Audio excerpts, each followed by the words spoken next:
ఓ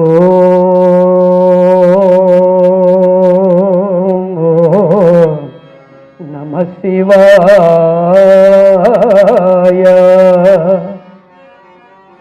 ఓ నమ శివాయ. ఓం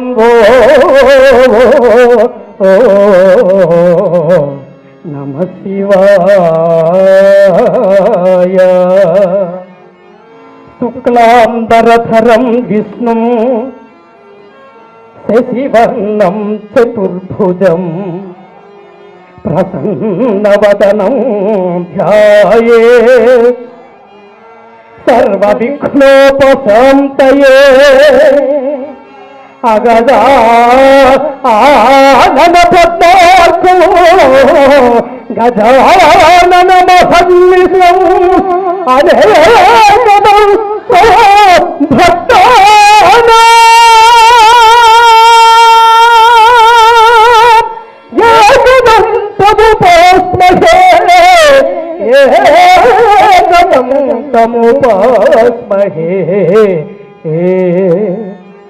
గురు బ్రహ్మ గురుర్విష్ణు గురుదేవో మహేశ్వర గురు సాక్షాత్ పరబ్రహ్మ.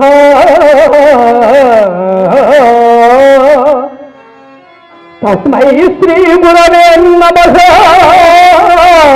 తస్మై శ్రీ గురవే నమః. తస్మై శ్రీ గురవే నమః. తస్మై శ్రీ గురవే నమః.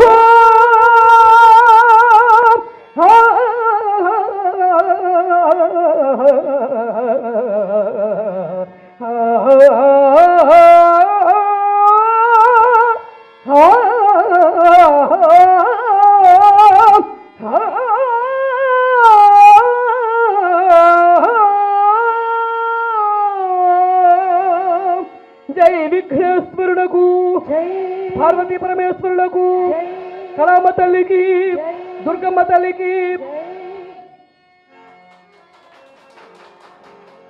ఉమ్మడి శ్రీకాకుళం జిల్లా ముఖ్య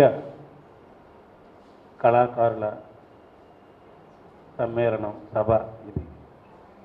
ఇక్కడికి వచ్చినటువంటి మీ అందరికీ కళాభివందనాలు తెలియజేసుకుంటూ, మన అధ్యక్షుల వారు చెప్పారు ఇప్పుడు ఉన్నటువంటి పరిస్థితి వివరించారు. ఏమిటి ఏపీకేఎస్ఎస్ ఏమిటి ఇదంతా కూడా. అలాగే శివగారు కూడా కొంత చెప్పారు. 2022లో రిజిస్ట్రేషన్ చేసుకున్నాం. 2021లో స్థాపించిన 2022లో ఈ సంఘాన్ని రిజిస్ట్రేషన్ చేసుకోవడం జరిగింది. అంటే సంఘం అంటే ఇప్పుడు ఏపీ కళాకారుల సంక్షేమ సంఘం అని పెట్టుకున్నాం మొదట. అంటే ఏపీ అంటే ఆంధ్రప్రదేశ్ కళాకారుల సంక్షేమ సంఘం ఒకటి ఏర్పాటు చేసుకోవాలి. మనకి జిల్లా సంఘాలే ఉంటున్నాయి కానీ రాష్ట్ర స్థాయిలో సంఘం లేకపోవడం వలన రాష్ట్ర సమస్యలు మనకి పరిష్కారం కావాల్సింది రాష్ట్ర స్థాయిలో. జిల్లా స్థాయి కలెక్టర్ కానీ జిల్లా స్థాయి అధికారులు కానీ ఈ మన సమస్యలు పరిష్కరించేవి కాదు. వాళ్ళు తాత్కాలికంగా ఏదైనా మనకి కొంత సహకరించవచ్చు, కానీ ఒక జీవో రావాలంటే రాష్ట్రంలో రావాలి, ఒక నిర్ణయం తీసుకోవాలంటే ముఖ్యమంత్రి గారు తీసుకోవాలి, లేదా సంస్కృతి శాఖ మార్చులు తీసుకోవాల్సి ఉంటుంది. కాబట్టి రాష్ట్ర స్థాయిలో మనకు సంఘం ఉన్నప్పుడు, రాష్ట్ర స్థాయిలో మన వాణి వినిపించినప్పుడు ఈ కళాకారుల సమస్యలు అప్పుడు రాష్ట్ర ప్రభుత్వం దృష్టికి వెళ్తాయి అనే ఉద్దేశంతో రాష్ట్ర స్థాయి సంఘానికి సాహసం చేశాం. నిజానికి ఇది సాహసమే. ఎందుకంటే ఒక జిల్లాలో ఒక మండలంలో ఒక సంఘాన్ని పెట్టి నడపడమే కష్టమైనటువంటి ఈ రోజుల్లో రాష్ట్ర స్థాయిలో సంఘాలు పెట్టడం సులువే, కానీ దాన్ని నడపడం చాలా కష్టం. పైగా కళాకారులు అంటే ఇప్పుడు టీచర్స్కి సంఘం పెట్టచ్చు రాష్ట్ర స్థాయిలో, కార్మికులకు పెట్టచ్చు, విద్యార్థులకు పెట్టవచ్చు. కానీ కళాకారులు అంటే ఒక వయసు వాళ్ళు కాదు, ఒక రంగం వాళ్ళు కాదు, ఒక ప్రాంతం వాళ్ళు కాదు, ఒక భావజాలం ఉన్నవాళ్ళు కాదు, ఒకే సమస్య ఉన్నవాళ్ళు కాదు, రకరకాల సమస్యలు ఉంటుంటే వాళ్ళు వీళ్ళందరినీ ఒక గొత్తలం గూర్చి ఒక దండ కూర్చడం కష్టసాధ్యం అయినప్పటికీ అది అనివార్యం, అది అవసరం అనేటువంటిది ఫీల్ అయ్యాం. సంఘం లేకుండా మనం ఏమి పని చేయలేము అని మనకు తెలుసు. మన కళాకారులుగా అది ప్రాథమిక విషయం. మొత్తం 5కున్న వేళ్ళు బిగిస్తేనే ముడిస్తేనే అది పిడికిలవుద్ది, బలం వస్తుంది. 5 వేలు ఏ వేరికి ఆ వేలు ఉంటే కనీసం రాయాలన్నా 2 వేలు కలయాలి. నినదించాలంటే మొత్తం 5 వేలు కలవాలి. అన్నం తినాలన్నా 5 వేలు ఉపయోగించాలి. దేనికైనా 5 కలిస్తేనే మనకి ఏ పనైనా అవుతుంది. మరి కళాకారులు అందరం కూడా మన 5 వేలులాగా ఒక పిడికిలలాగా కలియాలి. కలిస్తేనే కొన్నైనా మన సమస్యలు పరిష్కరించుకోగలమనే ఆశతో ఆశయంతో ఈ సంఘాన్ని పెట్టుకున్నాం. సరే, రిజిస్ట్రేషన్లో ఏపీ అంటే ఇంతకుముందు ఉండేది, కానీ ఇప్పుడు కొత్తగా జీవో వచ్చింది. ఏపీ అంటే ఆంధ్రప్రదేశ్ కళాకారుల సంక్షేమ సంఘం అని పెట్టడానికి పనికిరాదన్నారు అధికారులు, అంటే రిజిస్ట్రార్ గారు. అయితే మేము అప్పటికే ఏపీ కేఎస్ఎస్ అంటే ఏపీ, ఏ అంటే ఆంధ్ర, పి అంటే ప్రదేశ్, కే అంటే కళాకారుల, ఒక ఎస్ అంటే సంక్షేమ, ఒక ఎస్ అంటే సంఘం. ఏపీ కేఎస్ఎస్ అని యాంబులం తయారు చేసేసాం, లెటర్ హెడ్స్ కూడా కొట్టేసాం. ముందు వాళ్ళే చెప్పారు పెట్టుకోవచ్చని. అంతకుముందు అనేక సంఘాలు పెట్టుకున్నాయి కూడా, కానీ మీకు కొత్తగా వచ్చింది ఇది అని చెప్పి మేము అప్లై చేసిన తర్వాత అక్కడ జిల్లా రిజిస్ట్రార్ గారు చెప్పడంతో, ఆ జీవో కూడా చూపించడంతో యాంబులం మార్చకూడదు, పేరు మార్చకూడదు, ఏపీ కేఎస్ఎస్ ఉండాలి అని చెప్పి అఖిల ప్రజా కళాకారుల సంక్షేమ సంఘం అని పెట్టుకున్నాం. అది ఏపీ కేఎస్ఎస్ఏ. ఏ అంటే అఖిల, పి అంటే ప్రజా, కళాకారుల సంక్షేమ సంఘం, ఏపీ కేఎస్ఎస్. ఏపీ కేఎస్ఎస్ మారలేదు. మనం వాడుకలో ఏపీ కళాకారుల సంక్షేమ సంఘం అని మనం వాడుతుంటాం, కానీ దాని అర్థంలో అఖిల ప్రజా కళాకారుల సంక్షేమ సంఘం అంటే ఒక ఆంధ్రప్రదేశ్కే కాదు, మనం ఇప్పుడు ఈ సంఘానికి ఏ రాష్ట్రం వల్లైనా సభ్యులుగా చేరవచ్చు. మన హైదరాబాద్ నుంచి మన ఉపేంద్ర శాస్త్రి గారు లాంటి వాళ్ళు, కొంతమంది భూపాల్ రెడ్డి గారు లాంటి వాళ్ళు మనకి సంఘం సభ్యులుగా ఉన్నారు. అంతే మనకి విస్తృత స్థాయి పెరిగింది, కానీ మన తరం కాదు అది. మొత్తం దేశ స్థాయిలో చేయడం కాదు, రాష్ట్ర స్థాయిలో చేయడమే చాలా కష్టంగా ఉంది. ఇప్పుడు 3 సంవత్సరాలు రిజిస్ట్రేషన్ అయిన తర్వాత దీని వయసు 3 సంవత్సరాలు. అంటే 3 సంవత్సరాల బాలుడు ఏ స్థాయిలో ఉంటాడో, ఏ శక్తిలో ఉంటాడో, ఏ స్థితిలో ఉంటాడో అదే స్థితిలో మన సంఘం ఉంది. మన సంఘం ఆశయాల్లో ఏంటంటే ప్రతి జిల్లాకి ఒక కమిటీ పెట్టాలని 3 ఏళ్ల క్రితమే అనుకున్నాం. దీనికి ముందు విధి విధానాలు ఏర్పాటు చేసుకోవాలనుకున్నాం. ఇవన్నీ విధి విధానాలు, ఇవన్నీ వివరించాలంటే కనీసం 3 గంటలు పడుతుంది. మనకు అంత టైం లేదు కాబట్టి వీటిని కూడా వివరిస్తాను. ఒక 15-20 నిమిషాల్లో వీటిని వివరించడానికి ప్రయత్నం చేస్తాను. విధి విధానాలు సంఘాలు పెట్టేస్తున్నారు తప్ప విధి విధానాలు రాసుకోవడం లేదు, బైలా రాసుకోవడం లేదు. చాలా సంఘాలు, కొన్ని సంఘాలు రాసుకోవచ్చు. ఏ సంఘానికి బ్యాంక్ అకౌంట్లో లేనటువంటి సంఘాలు కూడా కొన్ని ఉన్నాయి. అంటే మనకు ఎవరైనా డబ్బులు ఇస్తే దానికి ఒక జవాబుదారీతనం లేనటువంటి పరిస్థితి, ఒక అకౌంట్ లేనటువంటి పరిస్థితి ఉంది. అందులో సభ్యత్వ పుస్తకాలు కొట్టాము. ప్రతి మండల స్థాయికి కూడా ఈ సంఘం వెళ్ళాలి. ముందు ఏర్పడేటప్పుడు రాష్ట్ర స్థాయిలో ఏర్పడుతుంది. ఏర్పాటు అయిన తర్వాత ఒక్కొక్క జిల్లాలోకి వెళ్తాము. ఆ జిల్లాలు అయిన తర్వాత మండలాలకి నిర్మాణం చేస్తాము.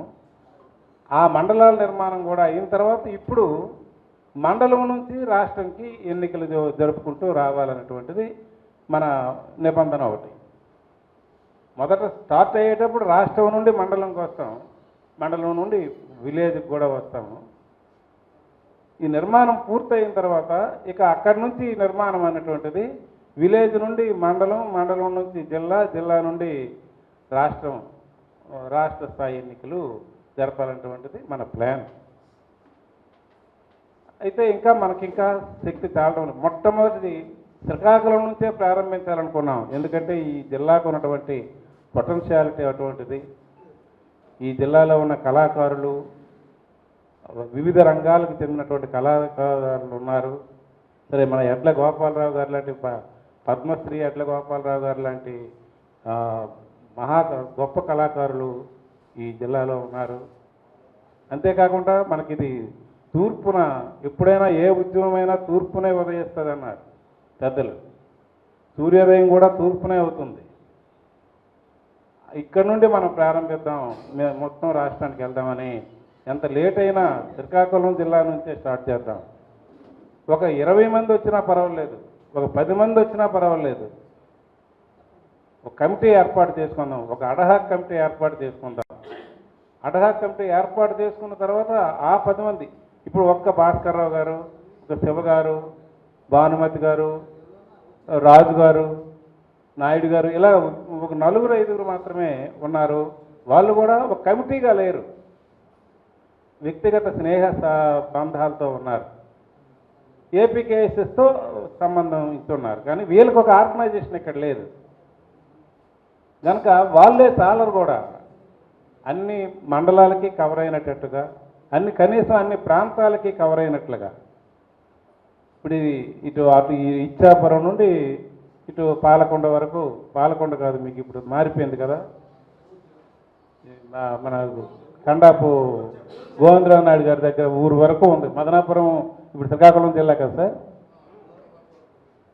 అదే బార్డర్లో ఉన్నారు మీరు.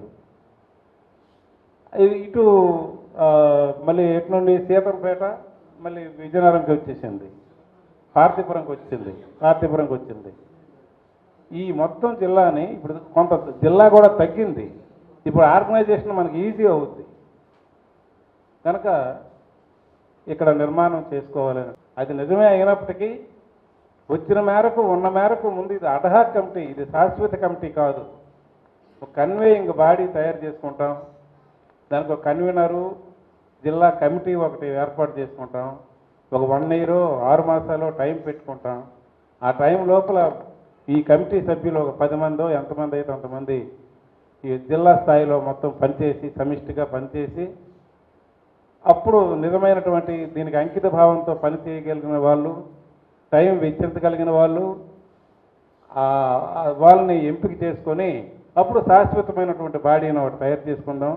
అది తయారవ్వాలంటే ముందు అడహాక్ కమిటీ తయారవ్వాలి అని ఆయన నచ్చ చెప్పడం వల్ల చివరికి ఓకే మీ ఇష్టం చేద్దాం అనేటువంటిది పచ్చ జెండా ఊపారు. కనుక ఏదైనా తక్కువ టైంలో అయినా సరే మీరందరూ పిలవగానే మీకు అనేక పనుల ఒత్తిడి ఉన్నప్పటికీ, ముఖ్యమైన కార్యక్రమాలు ఎన్నున్నా వాటన్నిటినీ పక్కన పెట్టి ఒక కళారంగం కోసం, కళాకారుల కోసం, ఒక సంఘం కోసం మీరు వచ్చినందుకు మీకు అభినందనలు తెలియజేసుకుంటూ, ధన్యవాదాలు తెలియజేసుకుంటూ ఇప్పుడు విషయంలోకి మనం వెళ్దాం. కళాకారుల సంక్షేమ సంఘం అని మనం పేరు పెట్టుకున్నాం. కళాకారుల సంక్షేమ సంఘం అని ఎందుకు పెట్టుకున్నాం? కళాకారుల అభ్యుదయ సంఘమనో లేకపోతే కళాకారుల సంఘమనో ఏదో కాకుండా సంక్షేమ సంఘం అని ఎందుకు పెట్టుకున్నామంటే, ఎందుకంటే మన పేరుకి మనం అర్థం చెప్పుకోవాలి. కళాకారుల సంక్షేమమే మన తాలూకా ప్రధాన ధ్యేయం కనుక కళాకారుల సంక్షేమ సంఘం అని పెట్టుకున్నాం. అంటే మన ఈ సంఘం తాలూకా మొదటి లక్ష్యం కళాకారుల సంక్షేమం. కళాకారుల సంక్షేమాన్ని మనం కోరుకోవాలంటే ఏ విధంగా సంక్షేమాన్ని మనం ఇవ్వగలుగుతాం? కళాకారుల సమస్యలు పరిష్కరించగలగాలి.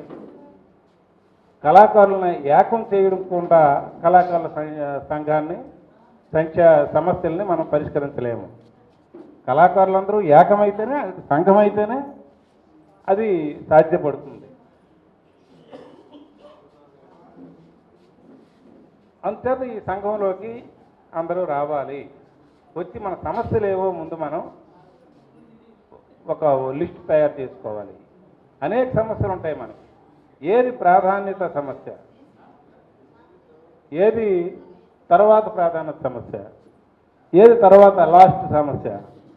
అన్ని సమస్యలే అన్ని పరిష్కారం కావాలి, కానీ ముందు ఒకటి పరిష్కారం కావాలి, ఆ తర్వాత ఇంకొకటి పరిష్కారం కావాలి. ఒక్కొక్క సమస్యని పరిష్కారం చేసుకుంటూ మనం వెళ్తూ ఉండాలి అనేటువంటిది అనుకోవడం జరిగింది మిత్రులారా. అందులో భాగంగానే కొన్ని విధి విధానాలు మనం తయారు చేసుకున్నాం. ఇదంతా వివరించాలంటే మన తోటపిల్లలు వివరించడం జరిగింది. అదంటే 3 గంటలు పట్టింది. అంచేత అంత టైము ఇక్కడ లేదు. మన పెద్దలు ముఖ్య అతిథులు సందేశం ఇవ్వాలి. అలాగే మన పర్యాటక శాఖ అధికారి గారు నారాయణరావు గారు కూడా వస్తున్నారు. ఆయన ముందే వచ్చేసారు, ఇక్కడికి 9 గంటలకు వచ్చేసారు. మనం ఆదరణలో ఎక్కువ మంది రాలేదు సార్, తర్వాత మీరు రెండంటే ఆయనకి అర్జెంటుగా ఇంకొక మీటింగ్ ఉంటే ఆయన వెళ్ళారు. 1 గంట 12:30 ఆ టైంలో వస్తామన్నారు. ఎందుకంటే అతను మన కళాకారులకు సంబంధించిన అధికారి. ఇంతకుముందు పౌర సంబంధాల శాఖ అధికారి ఉండేవారు డిపిఆర్ఓ గారు. ఇప్పుడు మన సమస్యల్ని పర్యాటక శాఖ అప్పచెప్పారు. మన మంత్రి కూడా ఇప్పుడు పర్యాటక శాఖ మంత్రి మన కళాకారులకి. ఆయన కందుల దుర్గేష్ గారు సాంస్కృతిక పర్యాటక శాఖ మంత్రి. ఆయన జత ఆ మంత్రి శాఖలో ఉన్నటువంటి విభాగానికి ఈ అధికారికి అప్పచెప్పారు. కనుక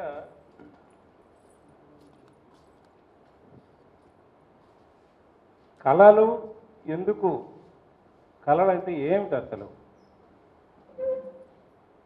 కళలు అనేటువంటివి మీకు నేను చెప్పవలసిన వాడిని కాదు. ప్రతిదీ కళే. కళలు లేకుండా మనకి జీవనం లేదు, మనకు బ్రతుకు లేదు. బ్రతుకు లేదంటే ఆ నాటకాలు వేసి వచ్చిన డబ్బులతో బ్రతుకుతున్నామని అర్థం కాదు. మనం అడుగు వేయాలంటే కళ ఉండాలి. మన అన్నం తినడం కూడా ఒక కళే, దుక్కి దున్నడం కూడా ఒక కళే, పాలు పిండడం కూడా ఒక కళే. అంటే ఆ శాస్త్రంలో రాశారు 64 కళల్లో. ఇక డ్యాన్సులు, నటన, అభినయము, గానము ఇవన్నీ కూడా కళలే. స్వరవృత్తి కూడా కళే అని పెట్టారు. అది మనకు అక్కర్లేదు. 64 కళల్లో అది కూడా ఉంది. ఆ కళ తప్పంచి మిగతా 63 మనకి తప్పనిసరిగా నేర్చుకోవాల్సిన అవసరం. ఒక్కోసారి అది కూడా మనకు అవసరం అవుతుంటుంది. స్వరవృత్తి కూడా ఈ సమాజంలో నెగ్గుకుంటూ రావాలంటే ఒక మాట స్వరతనము, ఒక మాట కారితనము, ఏదో ఒకటి అది స్వరవృత్తి కింద వస్తుందేమో మరి పెద్దలు చెప్పాలి. కాబట్టి ఈ కళలు అనేటువంటివి మనకి గురజాడ అప్పారావు గారు ఈసురోమని మనుషులుంటే దేశమే గతి బాగుపడునోయ్, జల్దుకొని కళలలో నేర్చుకు దేశ సరుకులు నింపబోయ్ అన్నాడు. నువ్వు ఉసూరు అనుకొని ఉంటే నీ బ్రతుకు మారదు. కళలో నేర్చుకో. ఏదో ఒక కళ లేకపోతే నువ్వు బ్రతకలేవు. కాబట్టి వాటిని నేర్చుకొని నువ్వు బతికి ఈ సమాజాన్ని, ఈ సంపదని వృద్ధి చెయ్యి అని చెప్పాడు మహాకవి గురజాడ. ఏ దేశంలోనైనా సంస్కృతి నిర్మాతలు 3 అన్నారు. మాక్సిమ్ గోర్కే అనే ప్రపంచ ప్రఖ్యాతి చెందిన రచయిత. ఆ 3లో మొదటివాడు శ్రమజీవి. శ్రమజీవి లేకుండా మనం ఎవరూ బ్రతకలేము. ఒక రైతు కానీ, ఒక కార్మికుడు కానీ, కష్టపడే శ్రమజీవులు లేకుండా ఈ సమాజం లేదు. రెండో వాడు శాస్త్రజ్ఞుడు. ఈ మైక్ కనిపెట్టేవాడు, ఆ లైట్ కనిపెట్టేవాడు, మన బట్టలు నేత మిషన్లు కనిపెట్టేవాడు, విద్యులు కట్టేవాడు, వీళ్ళందరూ శాస్త్రజ్ఞులు మనకు తెలుసు. మూడో వాడు సాహిత్య కళాకారుడు. వీళ్ళ ముగ్గురితోనే ఈ సమాజం ముందుకు వెళ్తుంది, మనుగడ సాగిస్తుంది. ఈ ముగ్గురులో ఏ ఒక్కరు డౌన్ అయినా, ఏ ఒక్కరు సరిగా పనిచేయకపోయినా ఆ సమాజం కుంటుపడిపోతుంది, ఆ జీవితం నిరర్ధకమైపోతుంది. ఈ మూడు అంటే సమాజాన్ని నడిపించే చోదక శక్తులు మూడులో మనం ఒక ప్రధానమైన వారు. మనం ఆ స్థాయిలో, ఆ స్థితిలో మన గోపాలరావు గారు ఇవాళ పద్మశ్రీ అని గర్వంగా చెప్పుకుంటున్నాం మనం. అతను ఎంత కృషి చేసి, ఎంత తపన పొంది, ఎంత క్రమశిక్షణతో ఆ స్థాయికి వచ్చారని మనం ఊహించుకోవాలి. ప్రతి ఒక్క కళాకారుడు ఆ విధమైనటువంటి ప్రేరణ, స్ఫూర్తి అటువంటి వారిని చూసి మనం నేర్చుకొని ఈ కళారంగాన్ని మనం పరిపుష్టం చేయవలసినటువంటి అవసరం ఉంది.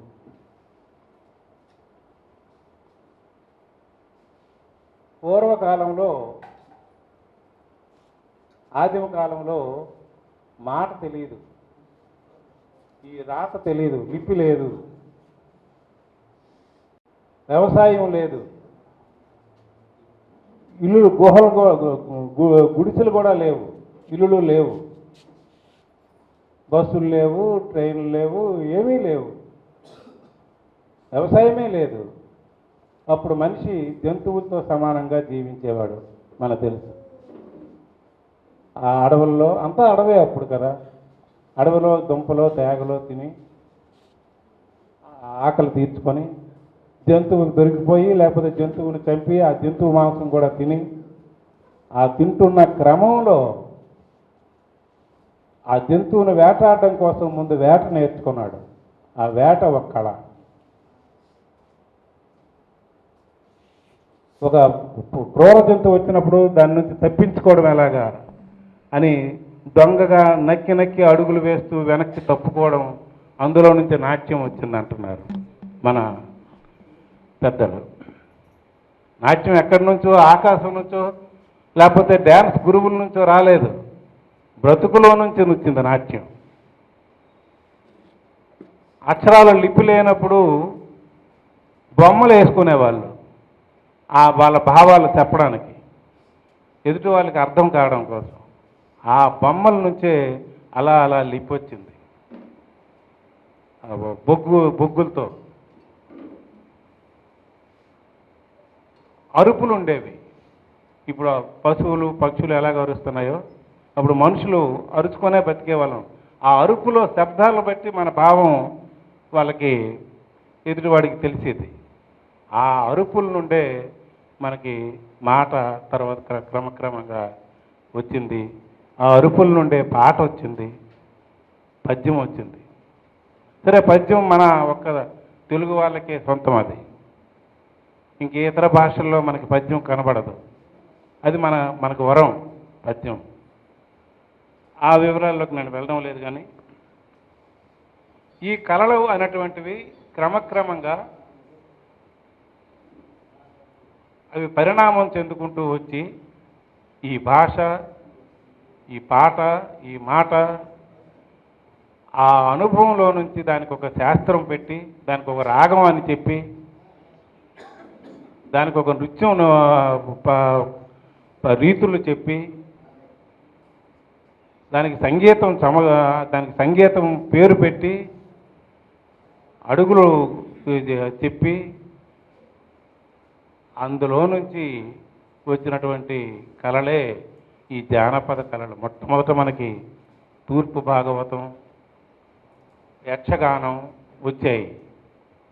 ఆ జానపదాల నుండి, అంటే మనకి జానపదాలు తల్లి జానపదం అనేటువంటిది. ప్రజల నాలుకల మీద రాసిన పాటలు కావు అవి. ప్రజల నాలుకల మీద, ప్రజల జీవితాల్లో నుంచి వచ్చినటువంటి అద్భుతమైనటువంటి పాటలు జానపద పాటలు.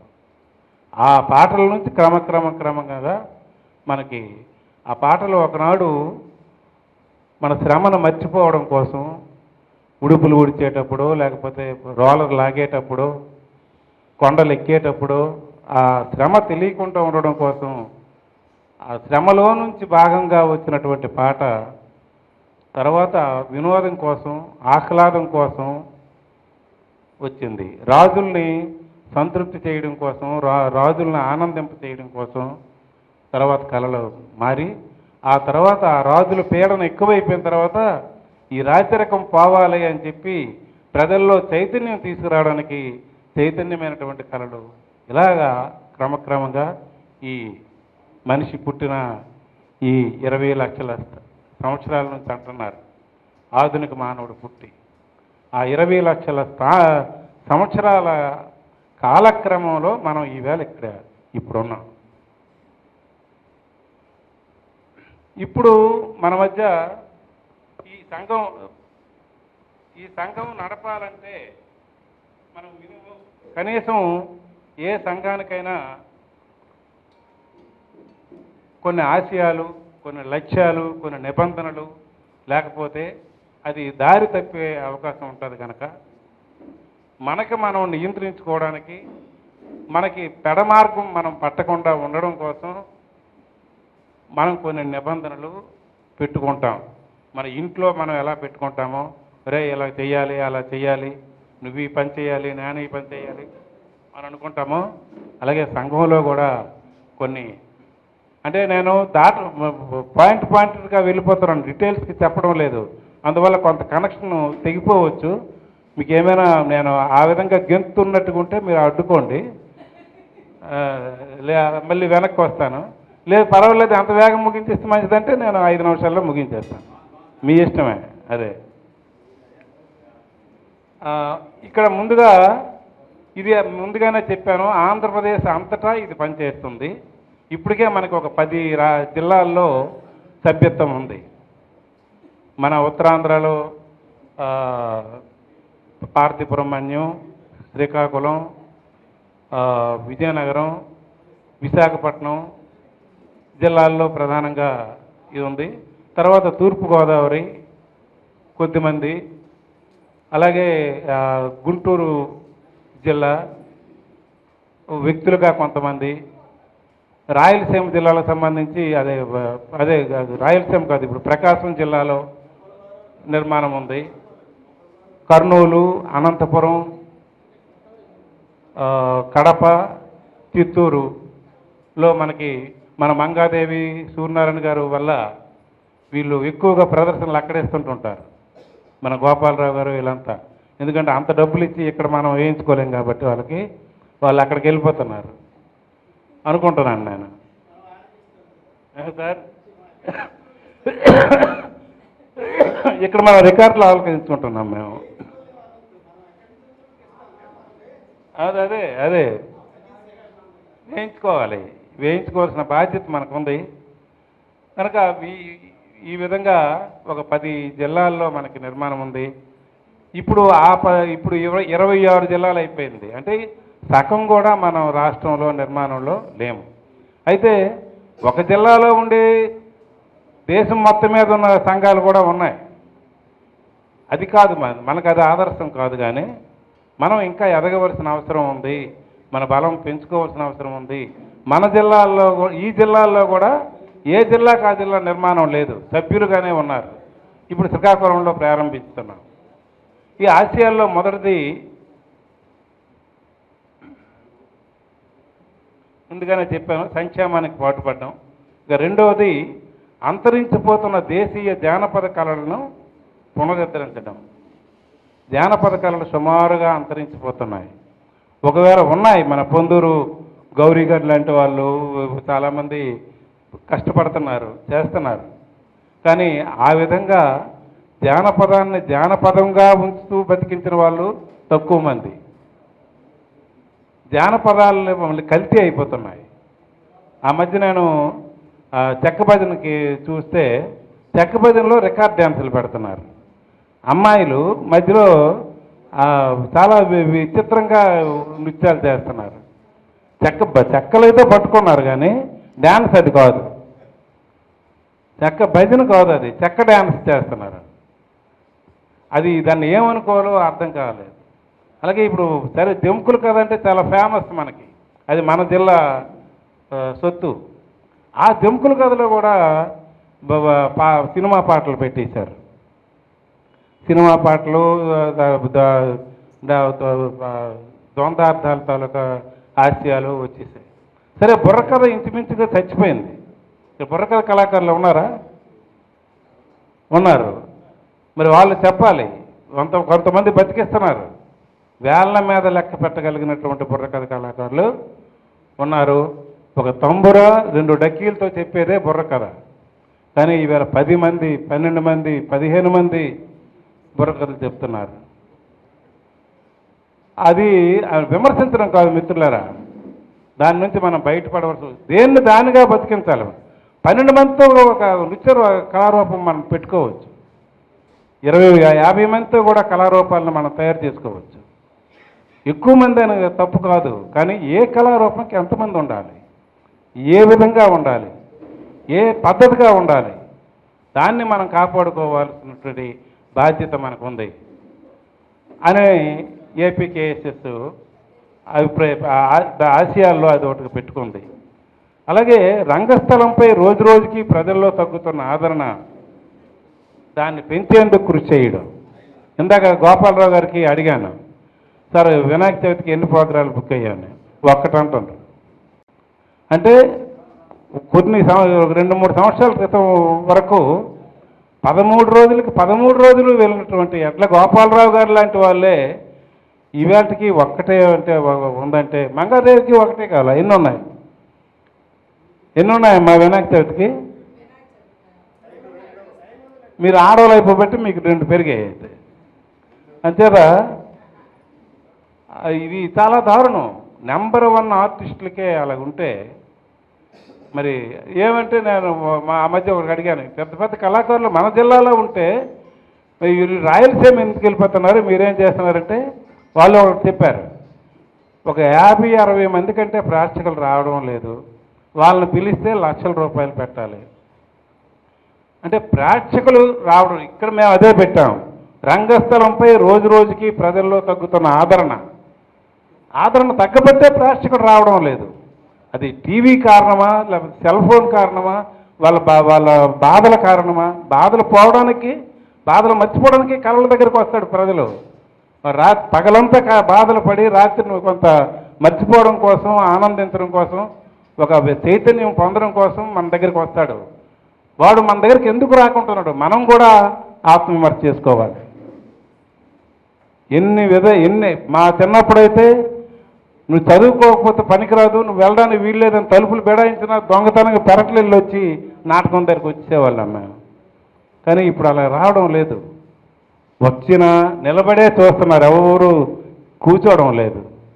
స్టేజీ ముందు నిలబడి అంటే ఏదో ఒక క్షణం చూద్దాం, ఈ పద్యం చూసిద్దాం, ఇక్కడ చిన్న బోర్ కొట్టినా వెళ్ళిపోతున్నాడు, ఇంకా అక్కడ ఆగడం. మరి ఇంకా కనుక మనం ఎంత పరిణితి చెందాలి, ఏ విధంగా ప్రేక్షకులను మన దగ్గర రప్పించుకోవాలి, ఇది మనం ఆలోచించవలసినటువంటి విషయం. మనం ఎంతసేపు ప్రభుత్వం మాకు ఏదో డబ్బులు ఇచ్చేయాలి అంటే అది అడుగుతాం, కానీ ముందు మన టాలెంట్తో మనం ప్రేక్షకుడిని మన దగ్గరికి లాక్కురావాలి. మన చూసేవాడు మన వెనకాల నడవాలి, మనల్ని ఇమిటేట్ చేయాలి. పూర్వం పశువుల కాపర్లు ఎక్కువ పద్యాలు తీస్తూ ఉండాలి పోతుల మీద కూర్చొని, వాళ్ళు గొప్ప గొంతుకుండేది వాళ్ళకి. సన్ముఖ రాజే పాడుతున్నాడా లేకపోతే ఎడ్ల గోపాలరావు పాడుతున్నాడా అన్నట్టుగా ఉండేది. వాళ్ళకి నిజంగా సంగీతమో లేకపోతే రాగమో తెలిస్తే వీళ్ళకి మించిపోతారు వాళ్ళు. అటువంటి మిమిక్రీ చేసేవాళ్ళు.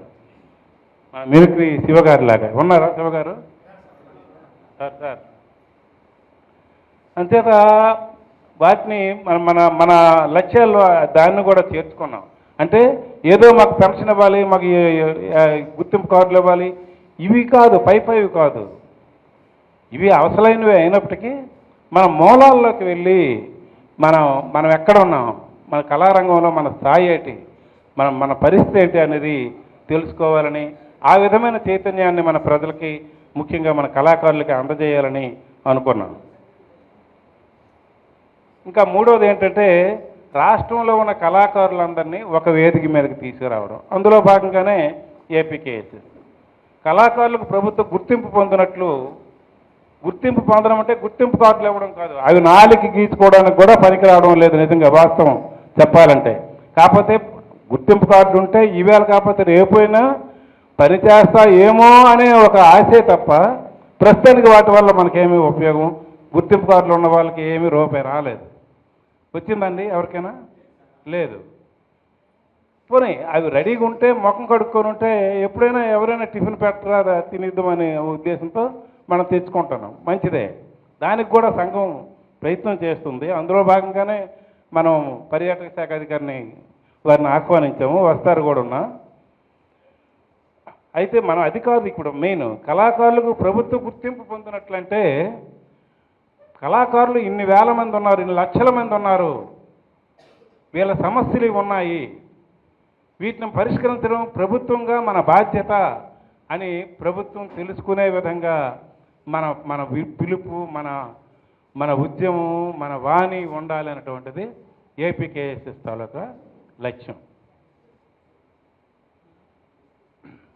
ఇక ముఖ్యంగా ఎంతసేపు మనం కోరుకోవడమే కాదు, ఈ సమాజంలో పుట్టిన ఒక వ్యక్తిగా, ఒక పౌరునిగా మనకి కొన్ని బాధ్యతలు కూడా ఉంటాయి కదా. వ్యక్తిగతంగా సంఘంగా బాధ్యత ఉంటుంది, వ్యక్తిగా కూడా ప్రతి ఒక్కరికి బాధ్యత ఉంటుంది. మనం పుట్టి ఈ స్థాయికి వచ్చామంటే కేవలం మన తల్లిదండ్రుల వల్ల మనం ఈ స్థాయికి రాలేదు.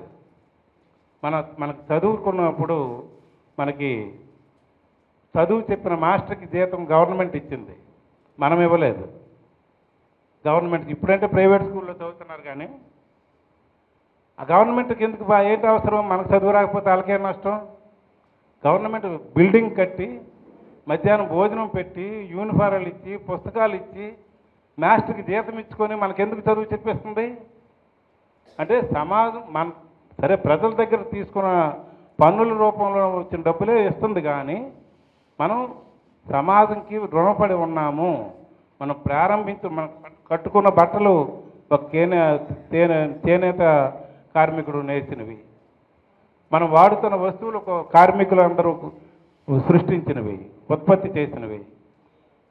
అంటే వాళ్ళ మీద మనం బతుకుతున్నాం, కేవలం మన తల్లిదండ్రుల ఒక్కరి వల్లే మనం బతకలేదు కనుక మనం ఇంటర్ను వాళ్ళ రుణం తీర్చుకోవాల్సినటువంటి అవసరం ఉంది.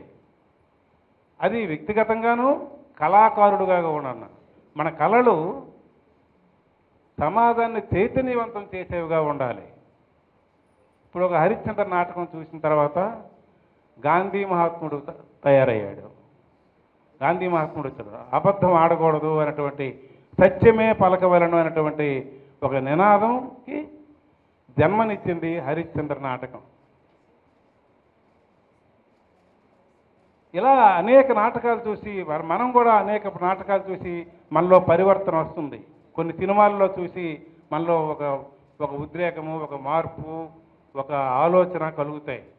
ఇవి కళల తాలూక లక్ష్యం. ఆ విధమైనటువంటి కళలు మనం తయారు చేసుకోవాలన్నటువంటిది మన ఆశయాల్లో పెట్టుకున్నాం మిత్రులారా. కళారంగ విషయాలపై గ్రంథాలు, కరపత్రాలు, పత్రికలు ప్రచురించాలన్నటువంటిది మన ఆశయం. మన సమస్యలు కేవలం ఎన్ని మీటింగ్లు పెట్టుకుంటాం, ఇవాళ ఈ మీటింగ్ పెడితే 25-30 ఖర్చు. ఆ ఖర్చు కూడా ఈ శివ గారు, మన భాస్కర్ గారు, రాజు గారు, ఈ 4-5 పెట్టుకుంటున్నారు. ఎందుకంటే రాష్ట్రంలో కూడా డబ్బులు లేవు. రాష్ట్ర సంఘం దగ్గర జిల్లా స్థాయి, మండల స్థాయి సంఘాలు డబ్బులు ఇస్తే రాష్ట్రం దగ్గర ఉంటాయి. ఇంటర్ను మళ్ళీ రాష్ట్రం కూడా ఒక్కొక్క మండలంకి ఇవ్వగలదు. కానీ అసలు జిల్లా స్థాయిలో అసలు నిర్మాణమే లేనప్పుడు కేవలం మనం అభిమానుల మీద ఆధారపడి, మన గోవిందరావు నాయుడు లాంటి గారి మీద, లేకపోతే డాక్టర్ రామ్మోహన్ రావు గారు లాంటి వారి మీద, ఎడ్ల గోపాలరావు గారు లాంటి పెద్దలు ఉదార విరాళాలతోనే మన సంఘం నడుస్తుంది ప్రస్తుతం. కానీ అది మంచి పద్ధతి కాదు. మన కాళ్ళ మీద మనం నిలబడాలి, మన సభ్యత్వాలతో మనం నిలబడాలి. మనం లక్షల మంది ఉన్నాం ఈ రాష్ట్రంలో. మనిషి రూపాయి ఇచ్చినా మన దగ్గర కొన్ని లక్షల రూపాయలు మన అకౌంట్లో పడతాయి. అందుచేత ఆ విధమైనటువంటి పద్ధతికి మనం వెళ్ళాలి. మనం కలెక్ట్ చేసిన ప్రతి రూపాయికి మనం ఈ లెక్కలు సరిగా చెప్పుకోవాల్సినటువంటి బాధ్యత కూడా పడాలన్నటువంటిది నిర్ణయించుకున్నాం. అలాగే కళాకారుల ప్రయోజనాలను కాపాడున్నట్లు ఒక చట్టాన్ని చేయాలని మనం ప్రభుత్వంతో దెబ్బలాడవలసిన అవసరం ఉంది. ఇప్పుడు కళారంగంలో ఉన్నాయి కళాకారుల ఈ నాటక అకాడమీలు, సాంస్కృతిక అకాడమీలు గవర్నమెంట్ పెడుతుంది. అందులో చైర్మన్గా ఎవరు పెడుతున్నారు? ఏ కళాకారుడు ఉండడం లేదు. అసలు కళలంటే ఏమిటో తెలియని వాళ్ళు కళారంగానికి చైర్మన్గా, అధ్యక్షులుగా ఉంటున్నారు. చదువు రాని వాడు విద్యాశాఖ మంత్రిగా ఉంటున్నాడు ఈ ప్రజాస్వామ్యంలో. కనీసం వైద్యం మీద అవగాహన లేని వాళ్ళు ఆరోగ్య మంత్రులు అవుతున్నారు. ఇది వేరే విషయం. ముఖ్యంగా మన కళలకు సంబంధించి అటువంటి వీటిలో నిష్ణాతులైనటువంటి వాళ్ళని అందులో సభ్యులుగాను, చైర్మన్లుగాను చేసుకోవాల్సినటువంటి అవసరం ఉందని మన ప్రభుత్వానికి డిమాండ్ చేయవలసినటువంటి అవసరం ఉంది. అలాగే కళాకారుల ఆర్థిక, సాంఘిక భద్రతను కృషి చేయాలి. సార్ టైము కొంచెం చూడండి, వాళ్ళు మించిపోతే నేను ఆఫ్ చేస్తాను. అదే అంటే నాకు ఇప్పుడు ఎంత టైం అయిందో అన్నమాట. అర్ధగంట అయిపోయిందా? వచ్చేస్తాను తర్వాత వివరంగా మాట్లాడుతాను. దీనికి ఈ సంఘ ఆశయాలని నెరవేర్చుకోవడానికి కొన్ని సాధనాలు, కొన్ని మార్గాలు కూడా మనం రాసుకున్నాం. సభలు, సమావేశాలు, సదస్సులు ఈ విధంగా పెట్టడం, ప్రాతినిధ్యాలు, విజ్ఞప్తులు, ప్రదర్శనలు, అవసరమైతే రిలే నిరాహార దీక్షలు కొన్ని సమస్యల మీద ప్రభుత్వంకి దగ్గర చేయాలన్నటువంటిది కూడా అనుకున్నాం. అవసరమైనప్పుడు న్యాయస్థానాలకు కూడా వెళ్ళాలి న్యాయం కోసం. ప్రభుత్వం న్యాయం చేయలేనప్పుడు గత ప్రభుత్వం మన ఏ నాటకం అది నిషేధించింది? చింతామణి నాటకాన్ని మహాకవి కాళ్ళకూరి నారాయణరావు గారు రాసినటువంటి నాటకాన్ని, ఒక 100 ఏళ్ల క్రితం రాసినటువంటి నాటకాన్ని నిర్దాక్షిణ్యంగా ఏదో ఒక వ్యక్తిగతమైనటువంటి ఉద్దేశంతో ఎవరో చెప్పారనే ఒక స్వార్థంతో దాన్ని రద్దు చేసి వేలాది మంది కళాకారులు కడుపు కొట్టడమే కాదు, ఒక గొప్ప నాటకానికి అవమానం చేసింది. అప్పుడు మనం కోర్టుకి వెళ్ళబోయాం. మన తరఫున మరి కొంతమంది కోర్టుకి వెళ్ళారు. అది కోర్టులోనే ఉంది, కోర్టులు కూడా అలాగే ఉన్నాయి. ఆ కోర్టులో అది ఉంది, కానీ మనం నాటకం వేసుకుంటున్నాం ఇప్పుడు కదా. బాగానే వేస్తున్నారు కదా మీరు, ప్రాక్టీస్. అంటే ఈ విధమే ఉదాహరణ చెప్పాను. అవసరమైనప్పుడు కోర్టులకు కూడా వెళ్ళాలని మనం నిర్ణయం తీసుకున్నాం. మీడియాలని కూడా ఉపయోగించుకోవాలి. మనం యూట్యూబ్ పెట్టుకున్నాం. మన భాస్కరు రాజు గారు ఆ విషయంలో చాలా అమూల్యమైనటువంటి సేవలు అందిస్తున్నారు ఏపీకేఎస్ఎస్కి. ఒక్కోసారి ఏపీకేఎస్ఎస్కి ఏ పని లేకపోయినా అదిగో మన యూట్యూబ్ ఉంది అనేటువంటి ఒక భరోసాని వాళ్ళు ఇస్తున్నారు. అలాగే కష్టాల్లో ఉన్న పేద ఇందాక శివగారు చెప్పినట్లుగా కష్టాల్లో ఉన్న మనం ఆర్థికంగా ఇబ్బందిగా ఉన్నా సరే కష్టాల్లో ఉన్న కళాకారులకి ఆదుకోవడం కోసం మన వంతుగా మనం చేయవలసింది చేయాలి, చేయగలిగినంత చేయాలి అనేటువంటిది ఒక లక్ష్యం పెట్టుకున్నాం. అలాగే విజయవాడ వరద బాధితులు చాలా దారుణమైనటువంటి పరిస్థితిలో ఉన్నప్పుడు మనది బాధ్యత ఉంది. మనకి వాళ్ళు కళాకారులు కాకపోవచ్చు, అందులో కళాకారులు కూడా చాలామంది ఉండవచ్చు. కనుక మనంగా వెళ్దామని చెప్పి అక్కడ దుర్గమ్మ గారు అని ఒంగోలులో మన ఏపీకేఎస్ఎస్ రాష్ట్ర ఉపాధ్యక్షులు ఆవిడ ఆధ్వర్యంలో అక్కడ ఎమ్మెల్యే గారు సహకారంతో ఒక 2 లక్షలు, మనం ఇందాక శివగారు చెప్పారు, 2 లక్షలు మనం ప్రదర్శనలు ఇచ్చి మనం తిరిగి గవర్నమెంట్కి ఇదిగో మేము డబ్బులు అడగడమే కాదు మేము ఇస్తాం అని చెప్పి మన చారిటీని నిరూపించాం. అలాగే ఎడ్ల గోపాలరావు గారే ఒక్కలే 2 లక్షలు ఇచ్చి ఆయన ఉదార స్వభావాన్ని, ఆయన మానవత విలువల్ని ఆయన చాటుకున్నారు. అలాగే దేశంలోని వివిధ రాష్ట్రాల్లో ఉన్న కళల్ని మనం అధ్యయనం చేయాలి, చూడాలి. మనకే గొప్ప కాదు, మన కళారూపంలో కూడా ఎంతమంది ఎలా వేస్తున్నారు. ఇంకా వాళ్ళు ఏమైనా కొత్తగా వేస్తున్నారా, వాళ్ళు ఇంకా ఎలాగ ఇంకో మార్పు చెందారా, దాన్ని మనం నేర్చుకోవాల్సింది నేర్చుకోవాలి. అలాగే మన దగ్గర నుంచి వాళ్ళు నేర్చుకుంటారు. ఇలా ఒకరి నుంచి ఒకరు అభిప్రాయాలు తెలుసుకోవడం అనేటువంటిది అవసరమైనటువంటిది కూడా నిర్ణయించుకున్నాం. ఈ విధంగా సరే సభ్యత్వము నెలకి సంవత్సరానికి 200 నిర్ణయించాము. ఆ సభ్యత్వం కూడా మందకొడిగా జరుగుతుంది. ఇప్పుడు మీరు నేను ఇంక చాలా విషయాలు ఉన్నాయి, కానీ ఇప్పటికే అరగంట దాటిపోయింది. ఇంకా పెద్దలు మాట్లాడవలసిన అవసరం ఉంది. ఇవాళ పెళ్ళిళ్ళు కార్యక్రమం ఉన్నాయి, చాలా ముఖ్యమైన పనులు ఉన్నాయి. ఈ ఒక్క పూటే మేము రాగలమని కొంతమంది మిత్రులు చెప్పారు. సరే ఒక పూటకైనా మనం సిద్ధపడదామని అనుకొని దీనికి రావడం అయింది. యాక్చువల్గా ఒక రోజంతా ఉంటే కొన్ని విషయాలైనా మాట్లాడుకోవచ్చు, కానీ మనకు అంత అవకాశం లేదు. కాబట్టి దీన్ని నేను ఇంతటితో ఆపి నాకు మీరు ఇచ్చిన ఈ అవకాశానికి మీ అందరికీ ధన్యవాదాలు తెలుపుకుంటూ సెలవు. వేదిక మీద ఉన్న పెద్దలందరికీ కూడా హృదయపూర్వక నమస్కారాలు. అలాగే వేదిక ముందున్న వివిధ గ్రామాల నుండి వచ్చిన వివిధ రకాల కళాకారులు పెద్దలందరికీ కూడా హృదయపూర్వక నమస్కారాలు తెలియజేస్తున్నాను. చాలా సంతోషం. ఈరోజు ఉమ్మడి శ్రీకాకుళం జిల్లాలో ఏపీకేఎస్ఎస్ అంటే అఖిల ప్రజా కళాకారుల సంక్షేమ సంఘం తరఫున ఈరోజు మనం రాష్ట్రం తరఫున మన సమావేశం ఏర్పాటు చేసుకోవడం జరిగింది. అయితే ఈ సమావేశం అనేది భాస్కర్రావు గారు ఎప్పుడు ఒకసారి తప్పనిసరిగా శ్రీకాకుళం జిల్లాలో అందరు కళాకారులతో పాటు మన రాష్ట్ర ఏపీకేఎస్ఎస్ తరఫున ఒక సమావేశం పెట్టదామని చెప్పడం జరిగింది. అందుకోసం ఈ మధ్యని ఒకసారి పోస్ట్ పోన్ కూడా చేసాం. ఇంకా మరి పోస్ట్ పోన్ చేయకూడదని చెప్పేసి తప్పనిసరిగా పెడదామండి అని చెప్పడం జరిగింది. అయినా సరే మేమందరం విజయనగరం అంటే పార్తపురం మంజం జిల్లా, నేను కొందరు విజయనగరం, అలాగా వెంకటరమణ గారు వైజాగ్, ఇలాగ ఉండటం వల్ల భాస్కర్రావు గారికి ఫోన్ల ద్వారా కానీ ఎవరిని కూడా ప్రత్యక్షంగా సహకారం చేయలేకపోయాం. ఫోన్లతో మాట్లాడే వాళ్ళం ఎలా చేయాలి ఏంటి అనేది అతను పూర్తి బాధ్యత పడ్డారు. అలాగే రాజు గారు, ఇక్కడ శివగారు, మన శ్రీకాకుళం జిల్లాకి ఏపీకేఎస్ఎస్ తరఫున శివగారు, తర్వాత భాస్కర్రావు గారు, రాజు గారు ఈ ముగ్గురు ప్రాధాన్యత తీసుకుంటున్నారు. అందుకోసం వాళ్ళకి మనందరి తరఫున ధన్యవాదాలు తెలియజేస్తున్నాను. చప్పట్లతో హర్షం వ్యక్తం చేయవలసిందిగా కోరుతున్నాను.